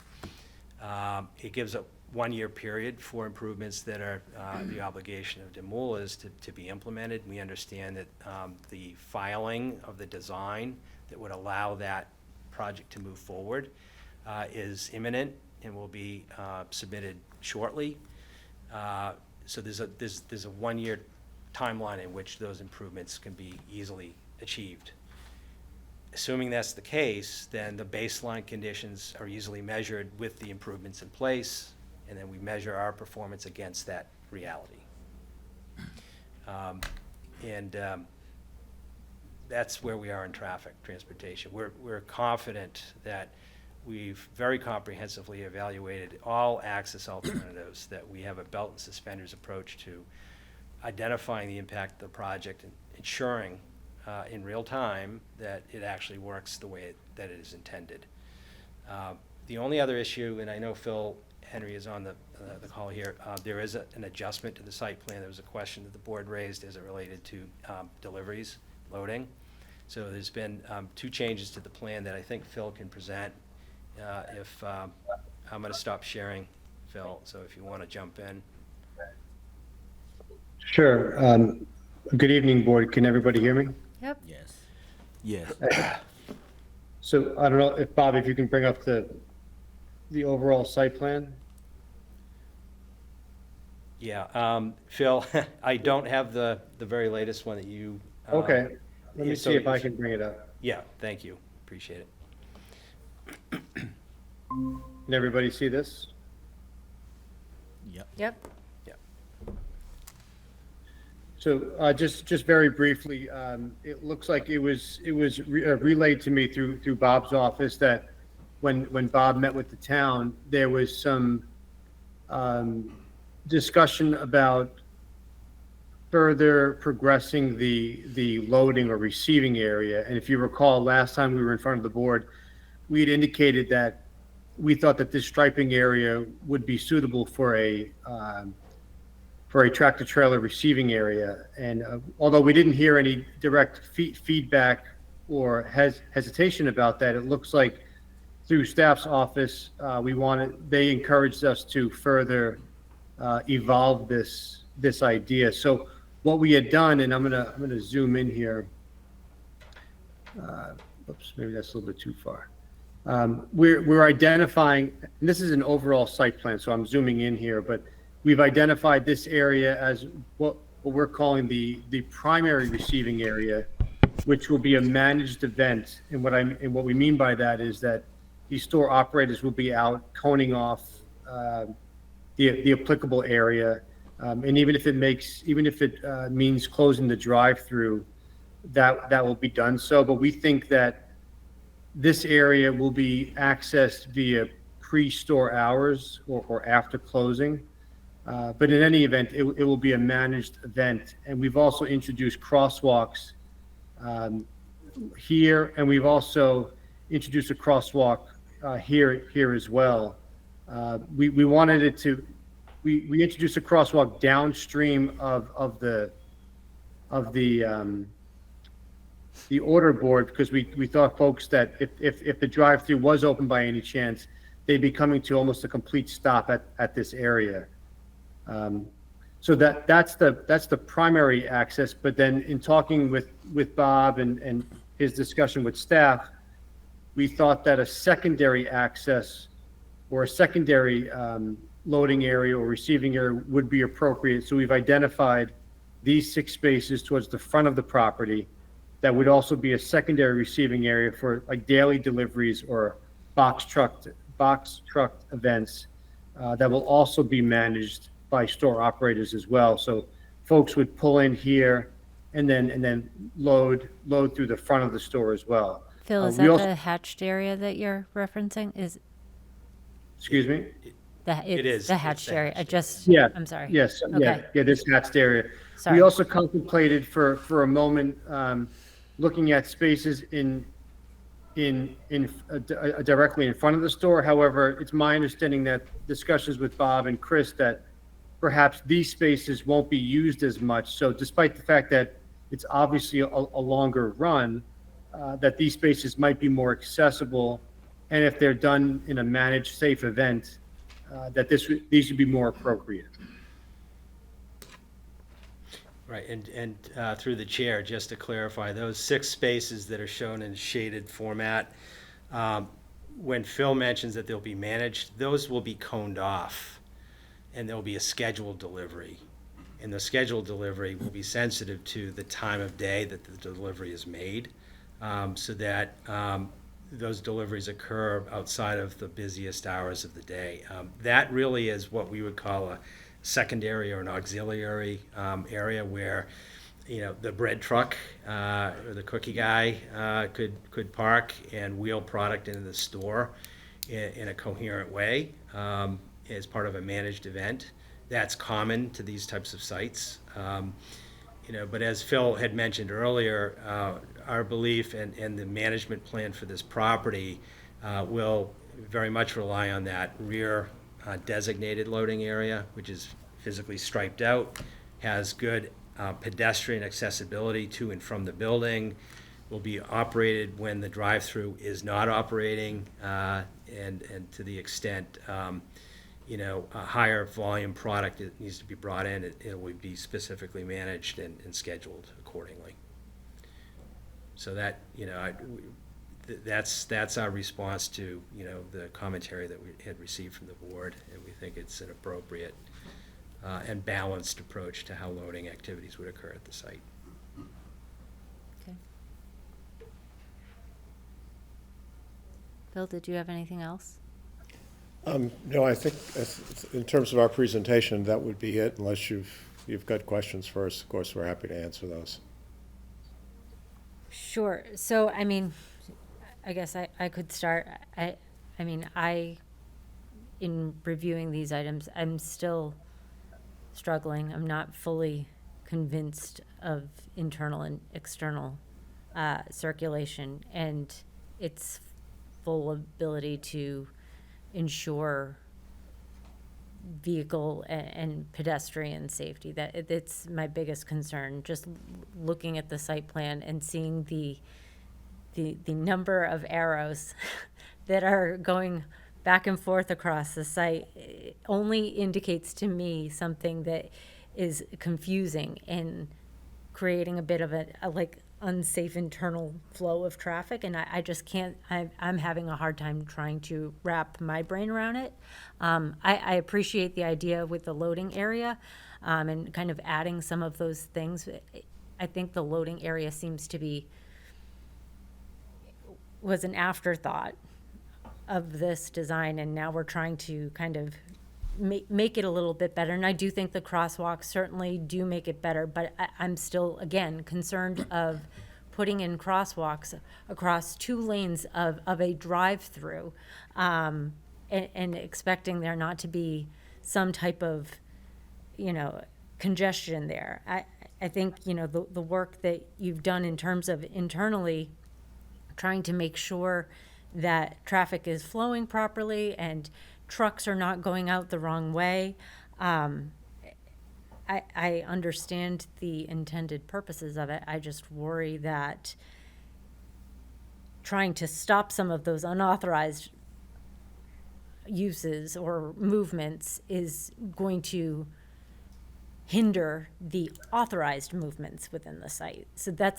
So from an internal perspective, I'm still struggling with that a bit.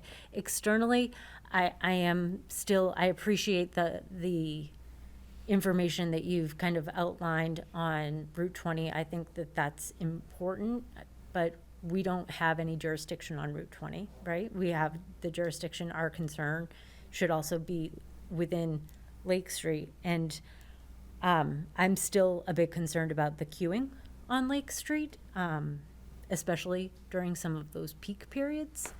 But, you know, I'm not an engineer. I don't know how to necessarily address that, so, Right, just. through the chair, I mean, that's why I think we've gone through an exhaustive process with Mass DOT as part of the MEPA process. And I really do mean exhaustive. We've looked at every potential iteration of access for this property. Mass DOT has been engaged in discussions with the Demoulas folks about how to resolve some ongoing queuing issues on Lake Street. A solution has been identified and will be implemented. We've analyzed that scenario with and without our project. We've analyzed the scenario where there's nothing done on Lake Street with and without our project. And all of that's been subject to a rigorous peer review process. And so, you know, I respectfully, you know, there have been a lot of eyes on this, and I truly understand the difficulty in trying to understand all of the complexities of how a site like this might work. But rest assured that we've actually gone through a very rigorous and exhaustive process, and all of the analysis that we've done to date has indicated that the relative impact of this project, which will draw principally from pass-by trip making, will occur to or from Route 20, right? Point one. And that Mass DOT, in their advice to us, acknowledges and recognizes the importance of having flexibility of how patrons would be able to come into and leave the site, and hence full access on Lake Street. We've deferred to their, position on right in, right out operations on Route 20 as a preference, and to address head-on the concerns that abutters have had and that the town has expressed. The physical features that we've mentioned, of course, are all related to and subject to Mass DOT review and approval. And I understand that that's beyond the ability of the town to dictate necessarily, but DOT also acknowledges and respects local opinion and is very well aware of the concern with the left turn at this location. And the features that I've just presented are features that Mass DOT itself implements to address these types of issues on nearly identical roadways.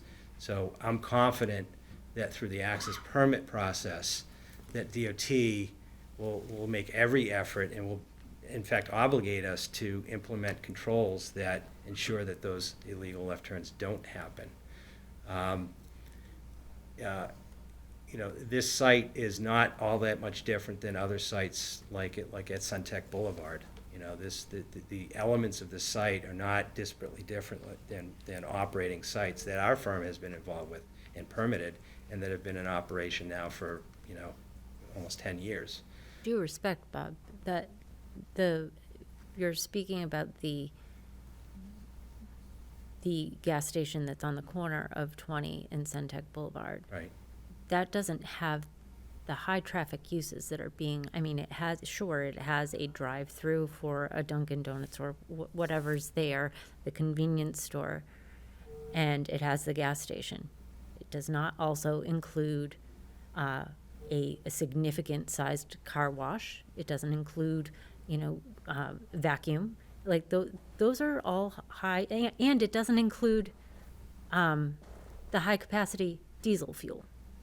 So I don't know that those two projects are a fair comparison, because we have much more uses on this site than what's up there.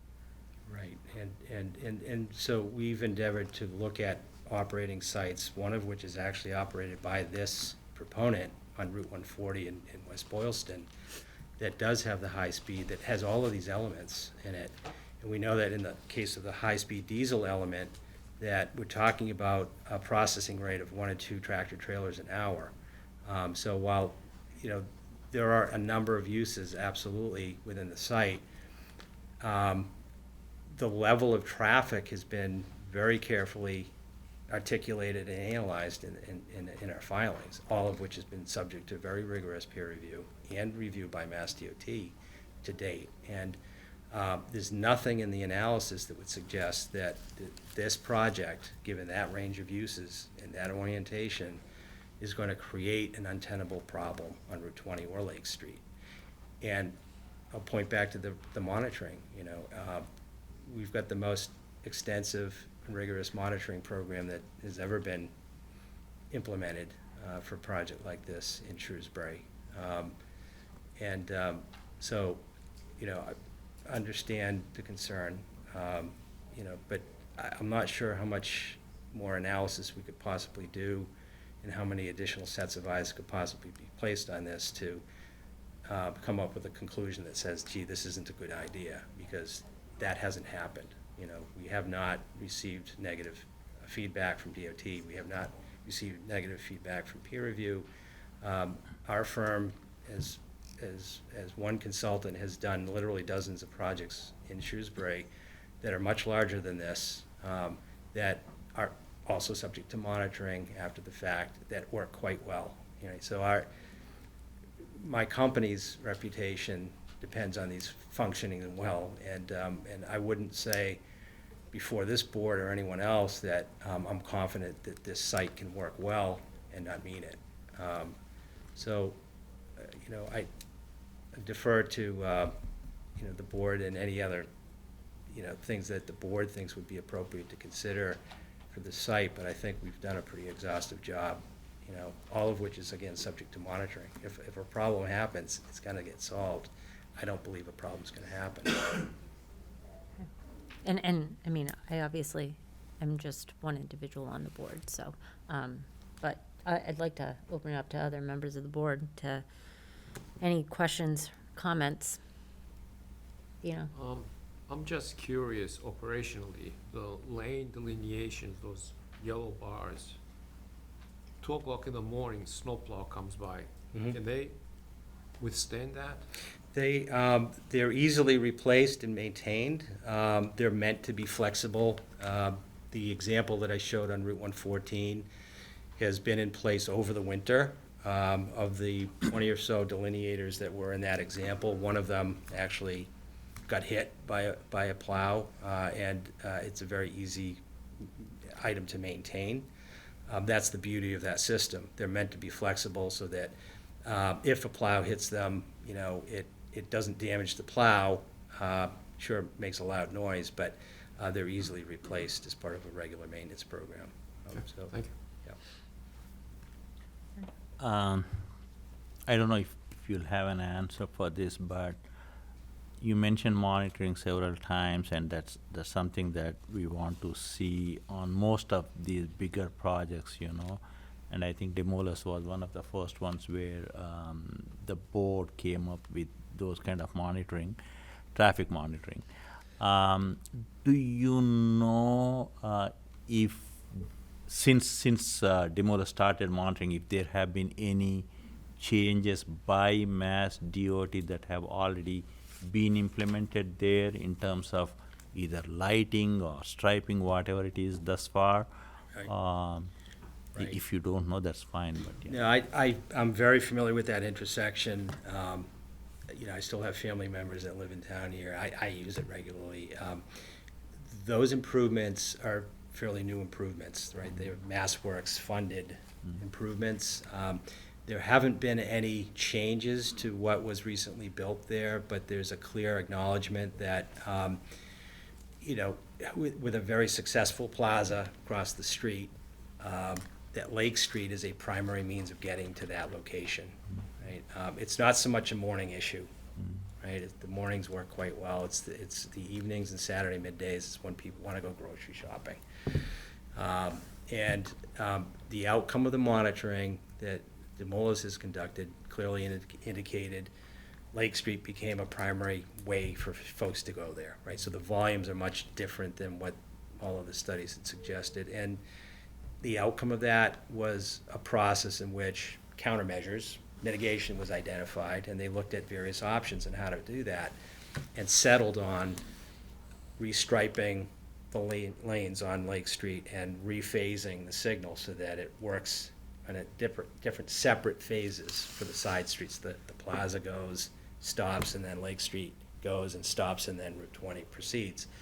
That improvement, known as option 2, is what will be imminently filed by Demoulas with Mass DOT and implemented so that it alleviates the queuing that currently happens on Lake Street. I will be clear in saying that that improvement, while it will improve and reduce the queues that happen on Lake Street, that's what the analysis shows will happen as a result, will not entirely eliminate vehicle queuing on Lake Street.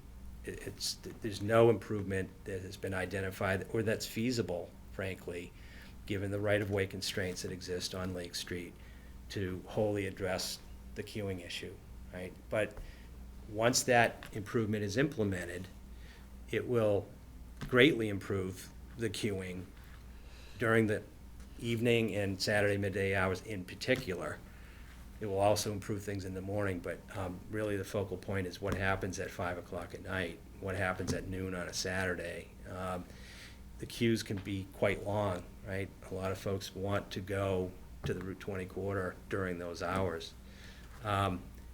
Coincidentally, our project has its highest generating period in the morning, not the evening of the Saturday.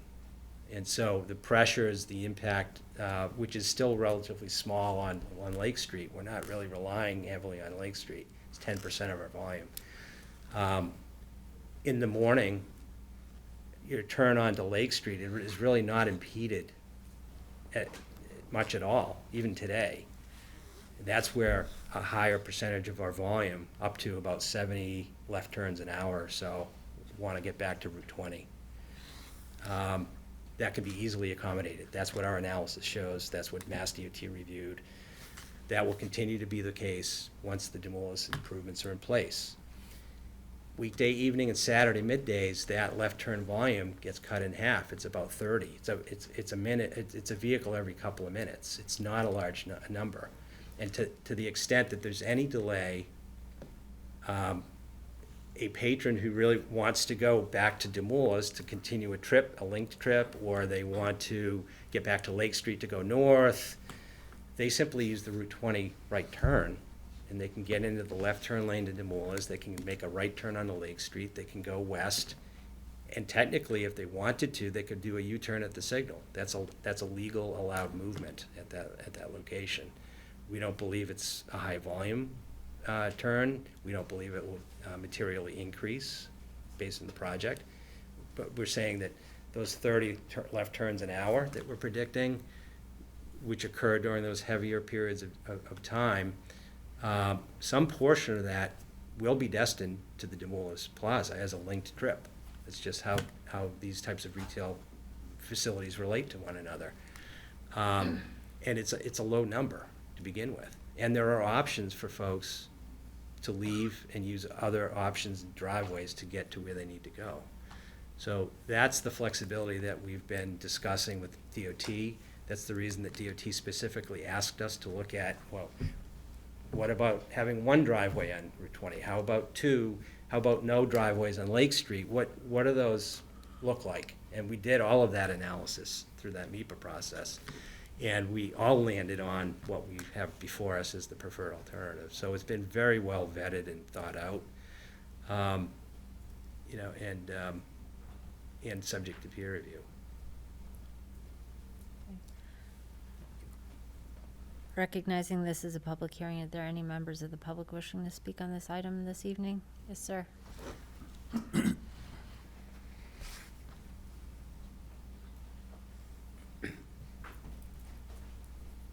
Please state your name and address for the record. Tony Bonaventura, 120 Howe Ave. Excuse the mass. It's not allergies. I have a cold. I'm protecting you. I think that this corner is going to get developed at some point. These seem like great people. I'm sure a lot of people will enjoy using it, so I'm not opposed to this project at all. I know a lot of people in town are. I don't think I'm overstating the fact that a lot of people have anxiety about the Lake Street traffic to Route 20 and getting to Market Basket. But I think that we actually have the opportunity of a lifetime right now to have wins all the way around for the residents of Shrewsbury, for both of these businesses. But I think it needs to be done now and needs to be considered now. And that's adding a fourth lane on Lake Street for some period of time, whether it's 100 feet or whatever is necessary to allow that right-hand turn. The queuing backs up onto Lake Street. If that, I've actually, I sit in that all the time. I've counted cars. At least half of the cars are taking rights. They can't, they used to be able to take that right. Now they're stuck because most of the people are going across the Market Basket. If there was one more lane there, and I believe there is room, that would be an immediate improvement. I think that it would actually help these folks with their business. Maybe not today as much as down the road, but traffic at some points can hurt businesses. So I think there's a benefit to them. It might be a little bit difficult to facilitate, but down the line it's going to be even more difficult. And we know that there are hundreds of units proposed on Route 20. Those people want to go places. So we know that whatever's there today is only going to get worse over the next decade or two or 3 or 4.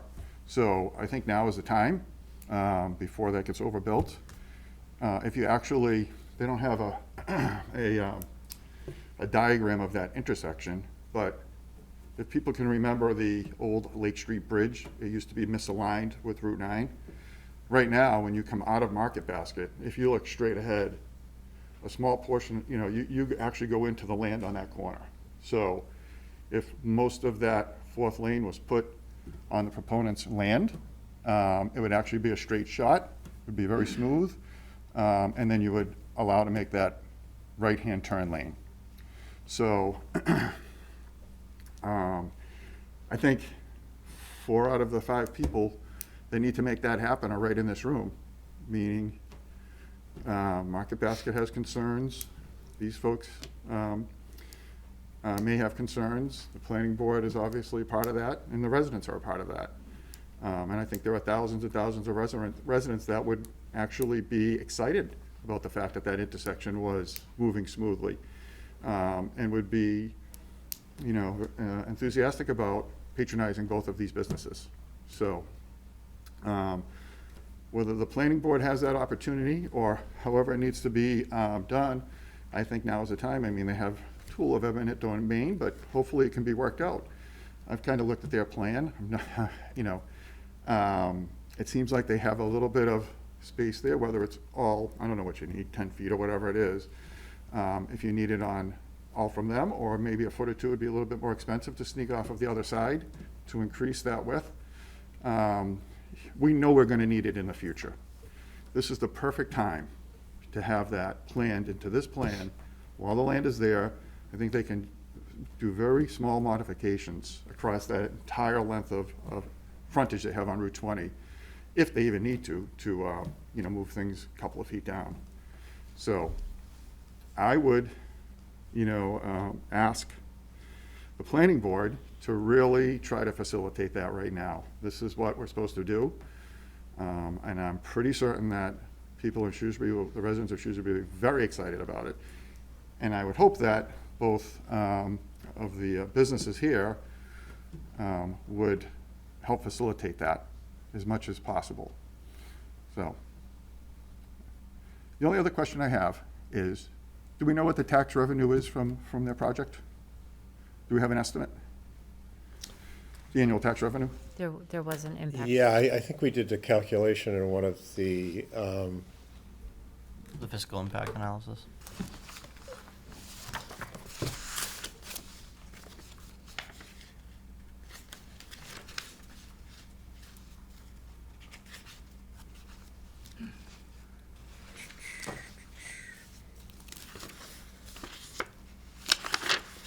While they're looking, just to answer Okay. the question, there was a fiscal impact that was done to the site, so. yeah, we came up with a figure,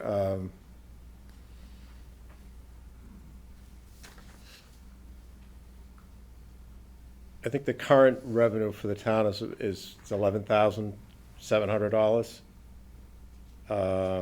And we estimate that the tax revenue upon completion would be somewhere around $100,000. So it's 9 times more than what it currently generates. So as I said at the beginning, I think that, a lot of people are saying, oh, another something, with more traffic, but it doesn't have to be that way. It can actually be a positive for traffic. And I think, these people have a great reputation. It's, it's a help to the town for tax revenue. So I think it could be a really, really positive thing all the way around. There's a lot of angst right now talking about monitoring, and we all know that where we're headed. So can't get the smile out, but we know where we're headed. And, and I've looked at that for a year now. Probably the only impediment on that side, and I think there's a few feet to grab on the other side, probably make it a little bit more expensive because they've just put in 2 light poles there, so they'll have to change that, but it's well worth it in the long run, and for many, many, many, many, many, many reasons. So back to the impediment. The other impediment, I don't know if it's the town of Shrewsbury that has the generator, and is that a Shrewsbury station right by the asphalt plant, right along the road, right next to their property? They put that a little bit close to the road. That seems like the tightest spot. What generator, do you mean a utility or? It looks like it's a utility, maybe generator and some kind of a station. I don't know if it's part of the town or if it's part of that plant. It's kind of new. It's only been in the last few years, right where the driveway would come out onto Lake Street. If that lane goes in, I don't think there's any problem with this project. So it's a sewer pump station. Sewer pump, right? Yeah. Yeah, so if that could be worked out, all the parties work together along with the town, it would be, if the town has to contribute money, I would be all for that. Over the last several years, you see the tax revenue, if they gave it to the town, even better, but no matter what it takes, I think this is the time to invest on our property and to advocate for what we need to do for the state along with these folks and make it right while we have the chance. Thank you. Thank you. Any other members of the public wishing to speak on this? Yes, sir. Good evening, Madam Chair, members of the board. Jared Fury from Prince LaBelle on behalf of Demoulas Supermarkets, Inc. again. With me this evening again is Carmine Tomas and Rob Nagy of VHB. I'll be brief because I've spoken before you in prior months. We've identified our concerns. We appreciate some of the redesign that's gone on recently, especially with Route 20. We've learned of some of these developments within the last 2 hours of arriving here and looking at them, and we appreciate that opportunity with the applicant, but our concerns still remain. We still have a concern about that right-hand turn on Route 20 and people in particular trying to reverse course on Route 20 going into Market Baskets Plaza and using that as a thoroughfare to get back on Route 20 going the other way. We've identified our concerns about queuing on Lake Street. The queuing exists today. It's a problem that's there that you can see. It's only going to be exacerbated with the current design and people attempting to turn left and creating gridlock there. So those concerns that we had last month still remain, although we appreciate some of the redesign that's gone on. I'll close with a couple comments, and then Mr. Nagy's here to answer some questions and talk in particular about the queuing and what's been commented on tonight. But I think the first month we were here, I talked about what the board's obligation is and how you couldn't defer some of that to Mass DOT. You know what the obligation is. I'd say don't be swayed by comments that you hear about this project's been before you for 9 months, or they've spent a lot of money to develop this project to bring it to where it is, or that it's been reviewed over and over and that they've come back from time and time with new developments. Respectfully, the project site we don't think is safe as designed or appropriate.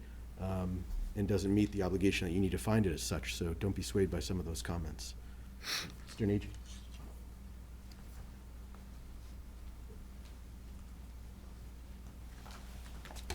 Good evening, Rob Nagy with VHB, 101 Walnut Street in Watertown, Massachusetts.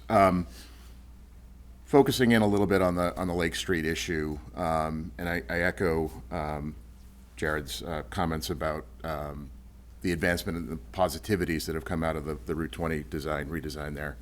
But focusing on the Lake Street issue, the reality is the queuing of traffic does and will continue to, even with the recommended improvements that are going to be put in place by Demoulas along Lake Street. The queuing of traffic is still going to extend beyond the project's driveway, the proposed project's driveway.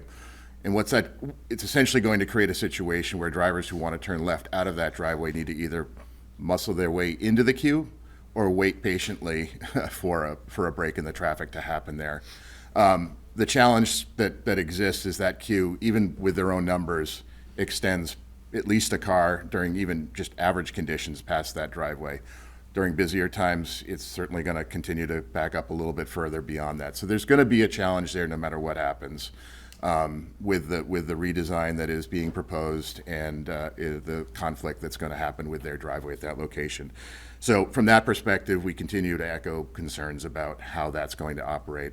In your own peer review, Bowman made a couple of comments in their letter too. They're not here to sort of reflect it, but they even recognize this issue in stating in a couple of locations. Hey, Bowman also, I'm quoting from their peer review letter, Bowman also notes that Lake Street southbound approach queues extend back to the Lake Street driveway. They recommend the development team work with MassDOT and the town of Shrewsbury to implement traffic signal controller adjustments needed to further reduce those queues on Lake Street. And then they go on later on in the same letter to say they recommend the applicant include mitigation measures to reduce the vehicle queuing along Lake Street. And the applicant should explore additional improvements at the Lake Street driveway to improve operations for vehicles exiting the site. We haven't seen any improvement in those traffic signal operations suggested, and in fact, the response letter authored by MDM kind of leaves that vague and open. So we're looking for some solutions still. We're still certainly reflecting the concerns of Demoulas, concerned about how that intersection and that roadway are going to operate and how specifically that driveway is going to operate, and looking for a little bit more information on how that might be effectuated in a positive manner. So that's all I have here. Thank you. Thank you. Sir. Madam Chair, Attorney Christopher Alphin from Blattman, Bobrowski, Haverty, and Silverstein. My office is in Concord. I'm here representing New York Capital Investment LLC, who owns property at 420 Hartford Turnpike, Shrewsbury. I submitted a legal memorandum. I'm not sure if the board members had time to review that legal memorandum. I know I gave a copy to my brother here. My question, sort of shifting gears here, is that it's our position that the car wash is not a permitted use. Under the zoning district, it's under an overlay district in a light industrial district. You can apply for a special permit for gasoline service stations with related uses. It's our position that this large-scale car wash is not a related use. Just because both uses involve cars or vehicles does not make it a related use. It's a major, large-scale car wash that's not permitted in the zoning district, and therefore it's not permitted. I don't know if the board had any thoughts about that. I don't know if this has been discussed with the building commissioner or the zoning board of appeals. I know I'm coming here at the tail end, but I'm happy to have that discussion. With regards to the special permit use, so they have received a special permit from the zoning board of appeals for this project. There you go. Which is That currently question. correct. Which covers it, okay. Okay. Was that issued, I'm sure? Yeah, more than 9 months ago. All right. That'd have been good to know. All right, I appreciate it. Thank you. Thank you. Any other members of the public wishing to speak on this? Sure, Mr. Bonaventura. I just mentioned for the record, that is on appeal. It's part of a litigation matter. I think that's what you. Yeah, it is. It is currently under appeal. Yep. Yes. Just briefly, so could somebody comment on what obstacles there would be to adding a fourth lane there? I don't want to just say that we can't do it. Like, what are the obstacles? Like, there's always a way to get something done. So I don't know if somebody can make a brief comment. And then secondary, would you be willing to ask the proponents and the other folks if they would be willing to work with the town on something like that to the board? That's my second question. So are there? So I believe a fourth lane was reviewed and there were challenges. I don't remember the specifics of those. Is that the case? Do you want to go into some of that detail? I know that in our conversations with MassDOT, that they have been working to identify the most optimal solution for Lake Street that's feasible with Demoulas. I believe that included the possibility of an additional, a widening of Lake Street.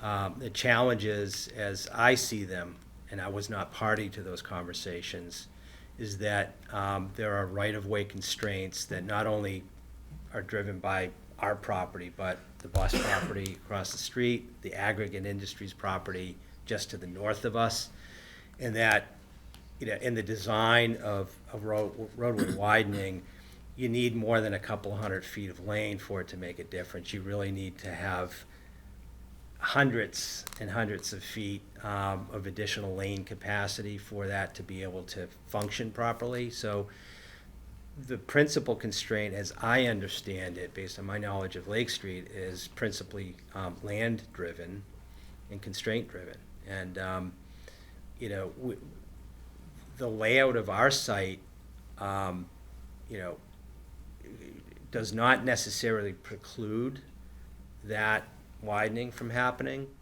if a taking were to happen. But we're one of a number of properties that would be affected, and most significantly the aggregate property, because of the orientation of its equipment and its operation, is a major constraint. And certainly any widening would require the recently implemented signals, fairly new signals, to be entirely redone. You know, that mast arm assembly that exists on the corner of Route 20 and Lake Street would need to be relocated, readjusted, redesigned, et cetera. So that type of a solution is really the major challenge is land, cost aside. Cost is also a factor, and we're not talking about a solution that is $500,000 or $1 million. We're talking something that's probably well north of a couple of $1 million. So there are some serious challenges. But I will emphasize, we were not party to the conversations that have been taking place between Mass DOT and Demoulas. I know that in my understanding and discussions with DOT for this project, that those types of issues were discussed. They've looked at all opportunities that would be feasible, and that one was simply not feasible. So, I know it'll end it with it's not feasible, but it sounds feasible to me. It just sounds like challenges that can be overcome, and there is room, you know, that, again, if you sit at Market Basket and look across, you're looking at that corner property. You don't line up with the road already. So going that way a little bit at the beginning, and then when you get a little further down, there is more availability to take land on the west side of Lake Street as you get down past the buses towards Lovey's around that corner. I'm not saying all of it, but, you know, a portion of it. It could go even a little bit further. So I think you could get, I don't know how many, that's probably close to a football field from Route 20 there. So I do think you can get enough room to substantially change the characteristic of that intersection. And again, now is the time to make it happen. I'm very conservative with funds. Over the last 5 or 6 years, in my opinion, our town has spent a lot of money on things that I wouldn't have spent it with. This is a good spend to the extent the town has to spend some money on it. Hopefully they'll work with us so that we can do it in the most effective way. But I really think that, you know, we know where we're headed down the line. It would be an instant win. I think it would help their businesses. So I just see wins all the way around. I know the right thing isn't always the easy thing, but I can't stress enough how much that I think this is the time to make that. And I hope that you'll at least engage those comments with the public and perhaps with them. Appreciate Thank you. that. Thank you. Okay. Any other items from Don? Oh, Sorry. yes. Just point of clarification and information. I was involved in those discussions with MassDOT on the Lake Street design. We did look at signal timing adjustments, lane adjustments. We did not necessarily look at a 4-lane cross-section along that roadway. Part of the reason why was because the right-of-way control on either side of it was not suitable for that. Perhaps this property coming into play, you know, may have an opportunity to to effectuate a little bit of a change to the gentleman's point back there. So we never considered a 4-lane cross-section there, though. Okay, thank you. Yep. Okay. Board, any other questions or comments? No. Chris? Yeah, so we have prepared a draft decision, obviously with the conversation and some of the materials that were received today, we would need to amend that decision as well. We've received a lot of information to date. I think the question kind of remains if there's additional information that we need to collect, or move towards rendering a decision. I don't think we'd be prepared to have a decision this evening, but. No, I don't think that we're in a position to have a decision this evening, but does the board feel as if it has all of the information it requires? Oh. Henry raising his hand. Oh. Yes. I just wanted to make a clarification on two comments that the chair raised, if I can. Sure. As it relates to drive-through uses, by the very nature of a drive-through, the internal lane or the drive-through lane has to be bounded or be adjacent to the building that it's servicing, i.e. like a Wendy's or McDonald's or Starbucks. And then secondly, it's good practice to have a bypass lane associated with the drive-through use in case folks want to get out of the drive-through for whatever reason.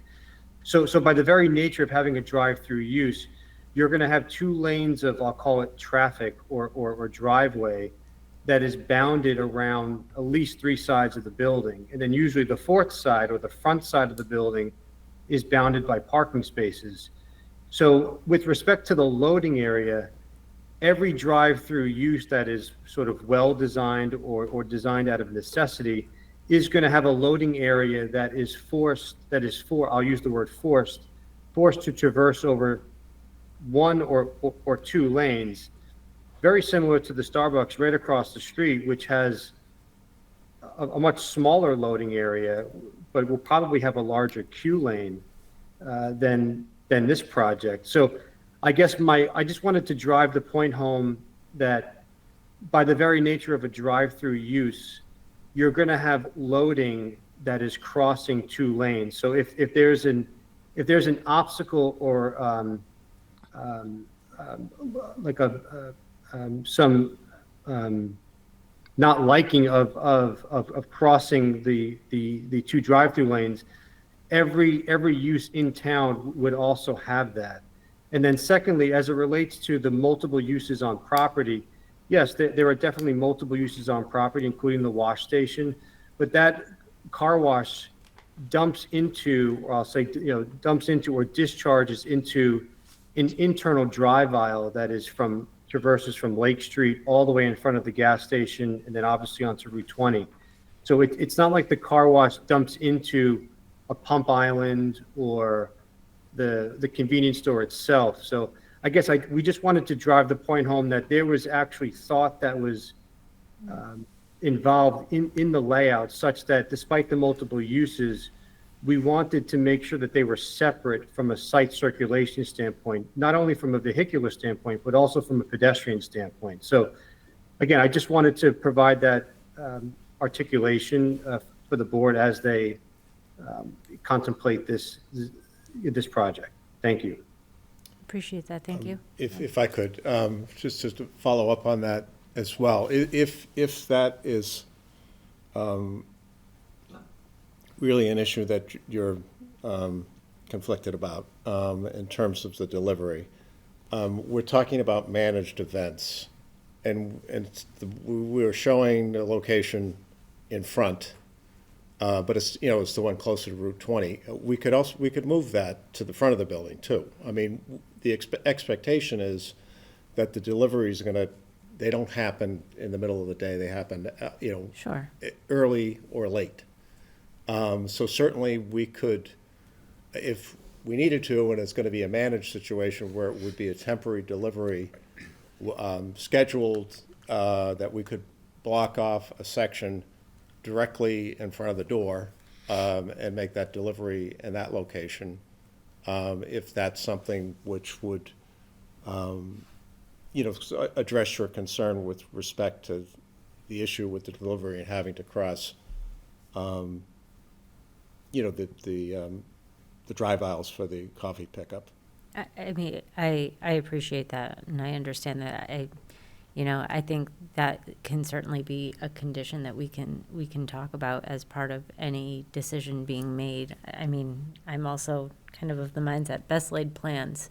You tell the bread delivery driver that he can't be there till, 3 a.m. to make his delivery, and he shows up at 7 a.m. and people are starting to line up for their coffee. I think that there's only so much that you can kind of program for. It's human nature. You can plan for everything, but sometimes people just make the decisions that they're going to make, right? So that's, I think we can certainly look at that. One of my other kind of concerns from that, it's not just the loading. If you look at I don't have it obviously right in front of me right now, but we also have in that area those tractor trailer trucks coming through there. I mean, that just leads again to the differences of high traffic uses, large tractor trailer trucks that are coming through, along with people picking up their coffee in the morning, and then potentially adding deliveries into that, going through what I see as a small location. It's just, that makes me nervous. And I'm, again, not an engineer. I don't know how to resolve that. I mean, I have an opinion of how to resolve that, but I mean, that's not for me to do, I guess, is.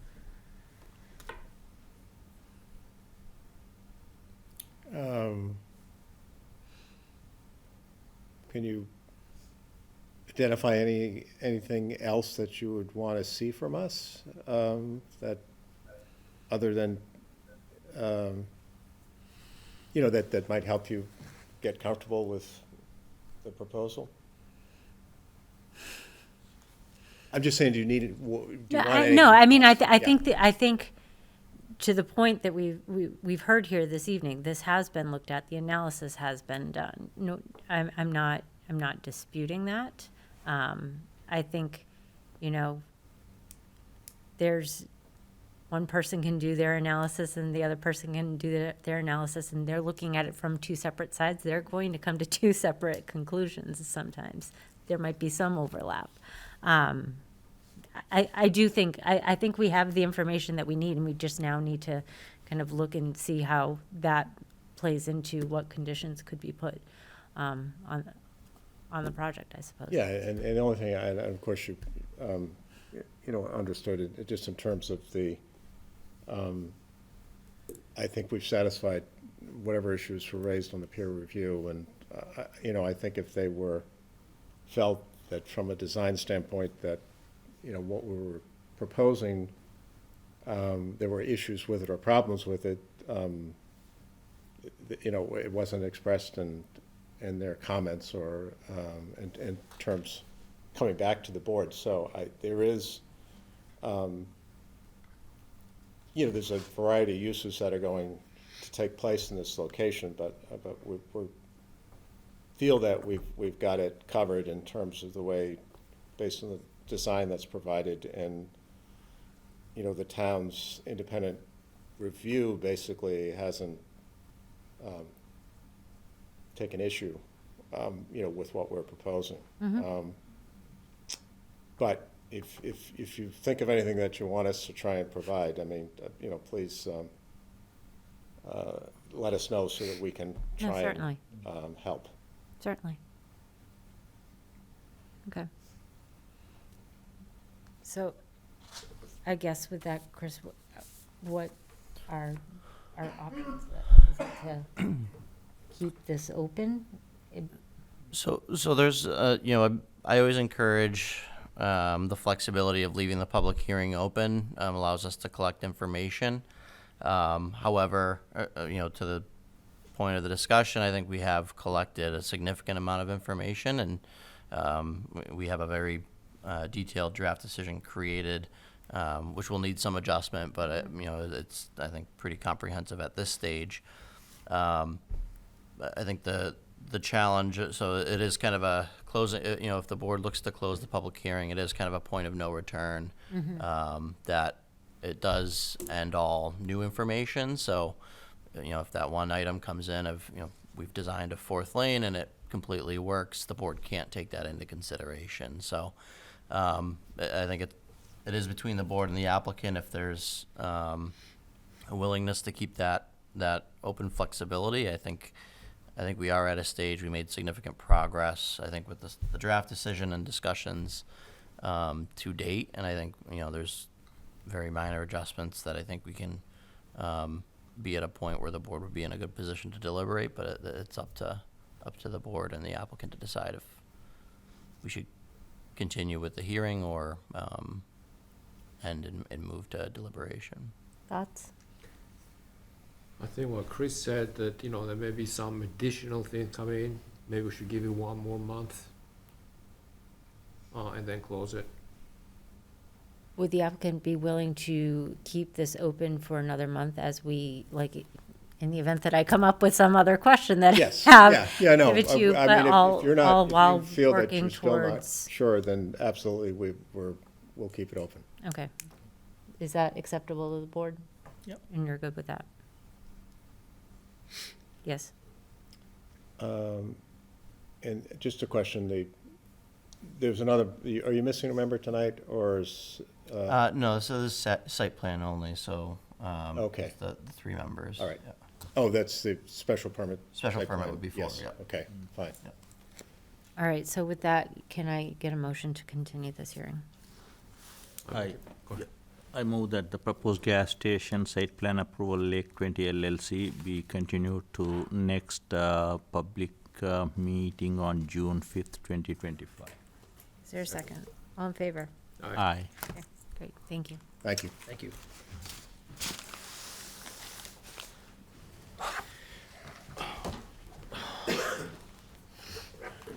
Okay, that concludes our meetings and hearings for this evening.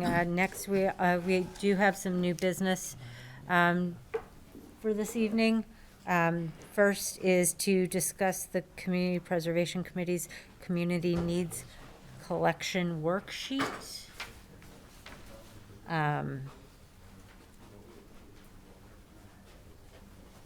Just gonna pause for a moment. Hi. Hi.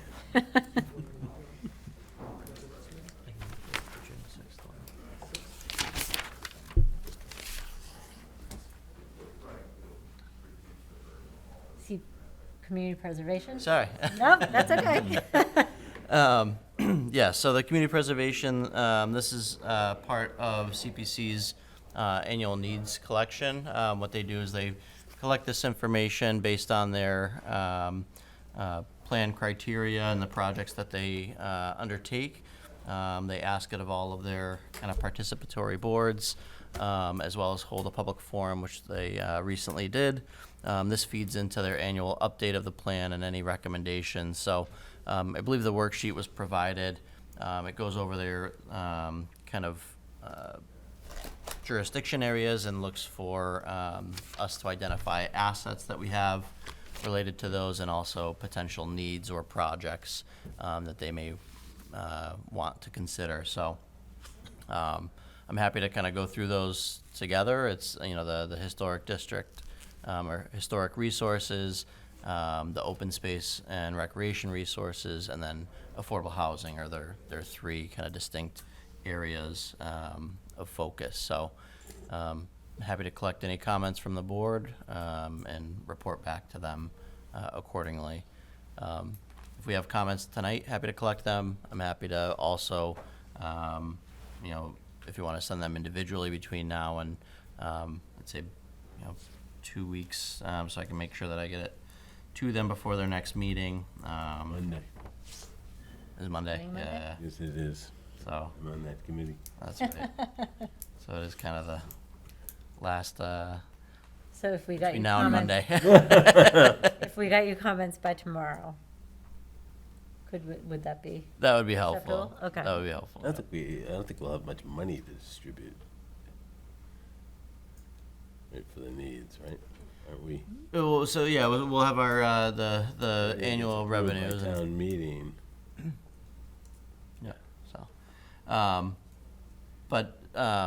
yeah, and we may end up. Item. You know, I think they'll be collecting their needs, but they won't officially vote until the following meeting. So Right. if we need a little extra, 26. additional time, but we could. But My understanding was that CPC money is a separate kind of account. It is, yeah. on revenue, so it's not the town fund. yeah, so we collect. So the collection of the funds is through a surcharge on property taxes as well as then a state match. So we're looking at approximately $1 million a year that they generate in revenues. But we do have projects in the books as well that are proposed. So, Yeah, so that money will be there. yep, Maybe in 26. right in If 20. everything gets voted at town meeting, it's big ticket items. Huh? There were a number of them were reduced. So that one of the notable ones, Arrowwood was $1 million. That was reduced down to 600,000. There's a couple other items on there around that range, but yep. All right, we can make sure to get you any potentials by tomorrow. Thank you. All right, next, discuss and vote to appoint planning board member for Complete Streets Committee.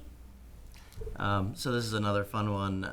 So the meeting is tomorrow at 8 a.m.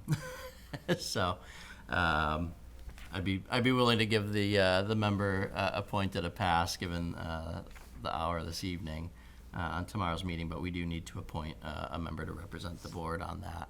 How often do they Complete meet? Streets. It's really as needed. We are trying to get into more of a monthly routine. Happy to facilitate, Zoom or whatever. This one we generally do during work hours. It has a number of staff and then a planning board rep and I forget the other rep that we have. One other board rep. So, but It's during work hours? It is. Yeah. Then I'll consider doing it.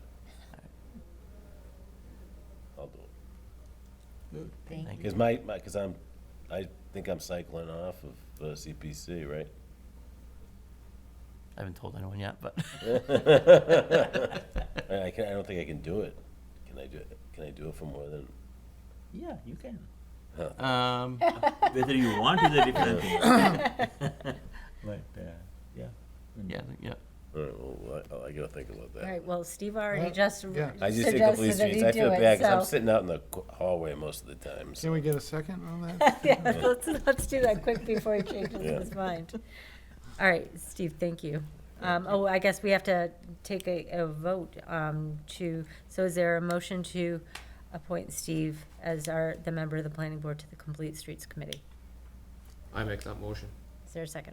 Second. All in favor? Aye. You can't vote no. I cannot vote. Thank you, Steve. Thanks, Steve. Okay, next is discuss and vote on the tri-party agreement for Hyatt Circle. Thank you. So next two items, we've been working with the applicant. We do have the tri-party agreement and covenant release drafted, but due to a delay in the appraisal, they haven't secured the mortgage. The bank has not secured the mortgage interest yet on the property. So we're asking to hold this to the next meeting where we'll have that finalized. Where's Hyatt Circle again? Gulfview Estates.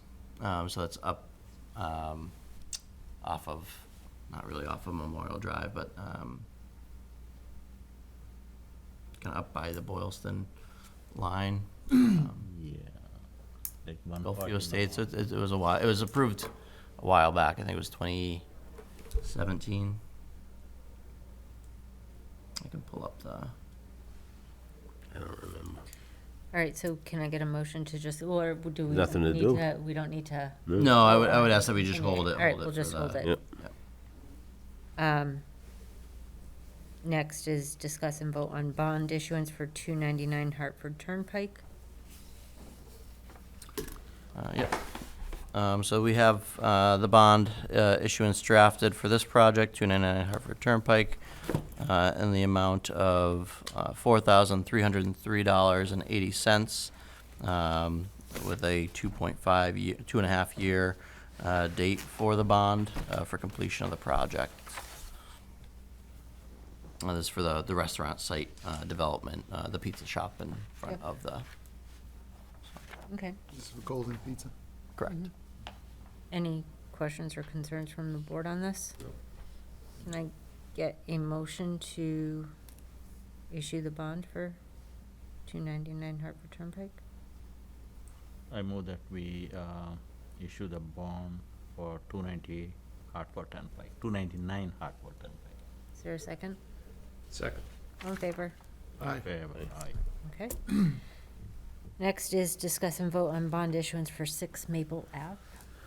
Thank you. So this is a request for the bond issuance for 6 Maple Ave, which is the mixed-use ice cream and a number of apartments in the center of town. Similarly, a 2.5-year bond agreement, and the amount of $1,241.10. So it's just some minor site work there. But Is there, That's already an approved project? yeah, correct. Yep. There's apartments along with the ice cream shop? Yes. Yep. Oh, okay. when's it getting started? Needs an ice They've completed their they've completed their pre-construction meeting, and I think they're ready to go. This would be one of the remaining pieces for us to sign off from our end. Obviously, they still have buildings to go through, and are working through that. So summer's coming up quick, and I know a 12-year-old is dying for an They'll ice have cream the ice shop, cream so. shop rolling by the summer, unfortunately. So can I get a motion to issue the bond for 6 Maple Ave? I move that we issue the bond for 6 Maple Avenue. Is there a second? Second. All in favor? Aye. Aye. Excellent. Any old business no, none this evening. and correspondence? None? It was the letter that was The letter that was His discussed. piece. Yep. All right. Is there a motion to adjourn? Make a motion to adjourn. Is there a second? Second. All in favor? Aye. We just gotta sign those bonds, right? Correct. Yeah.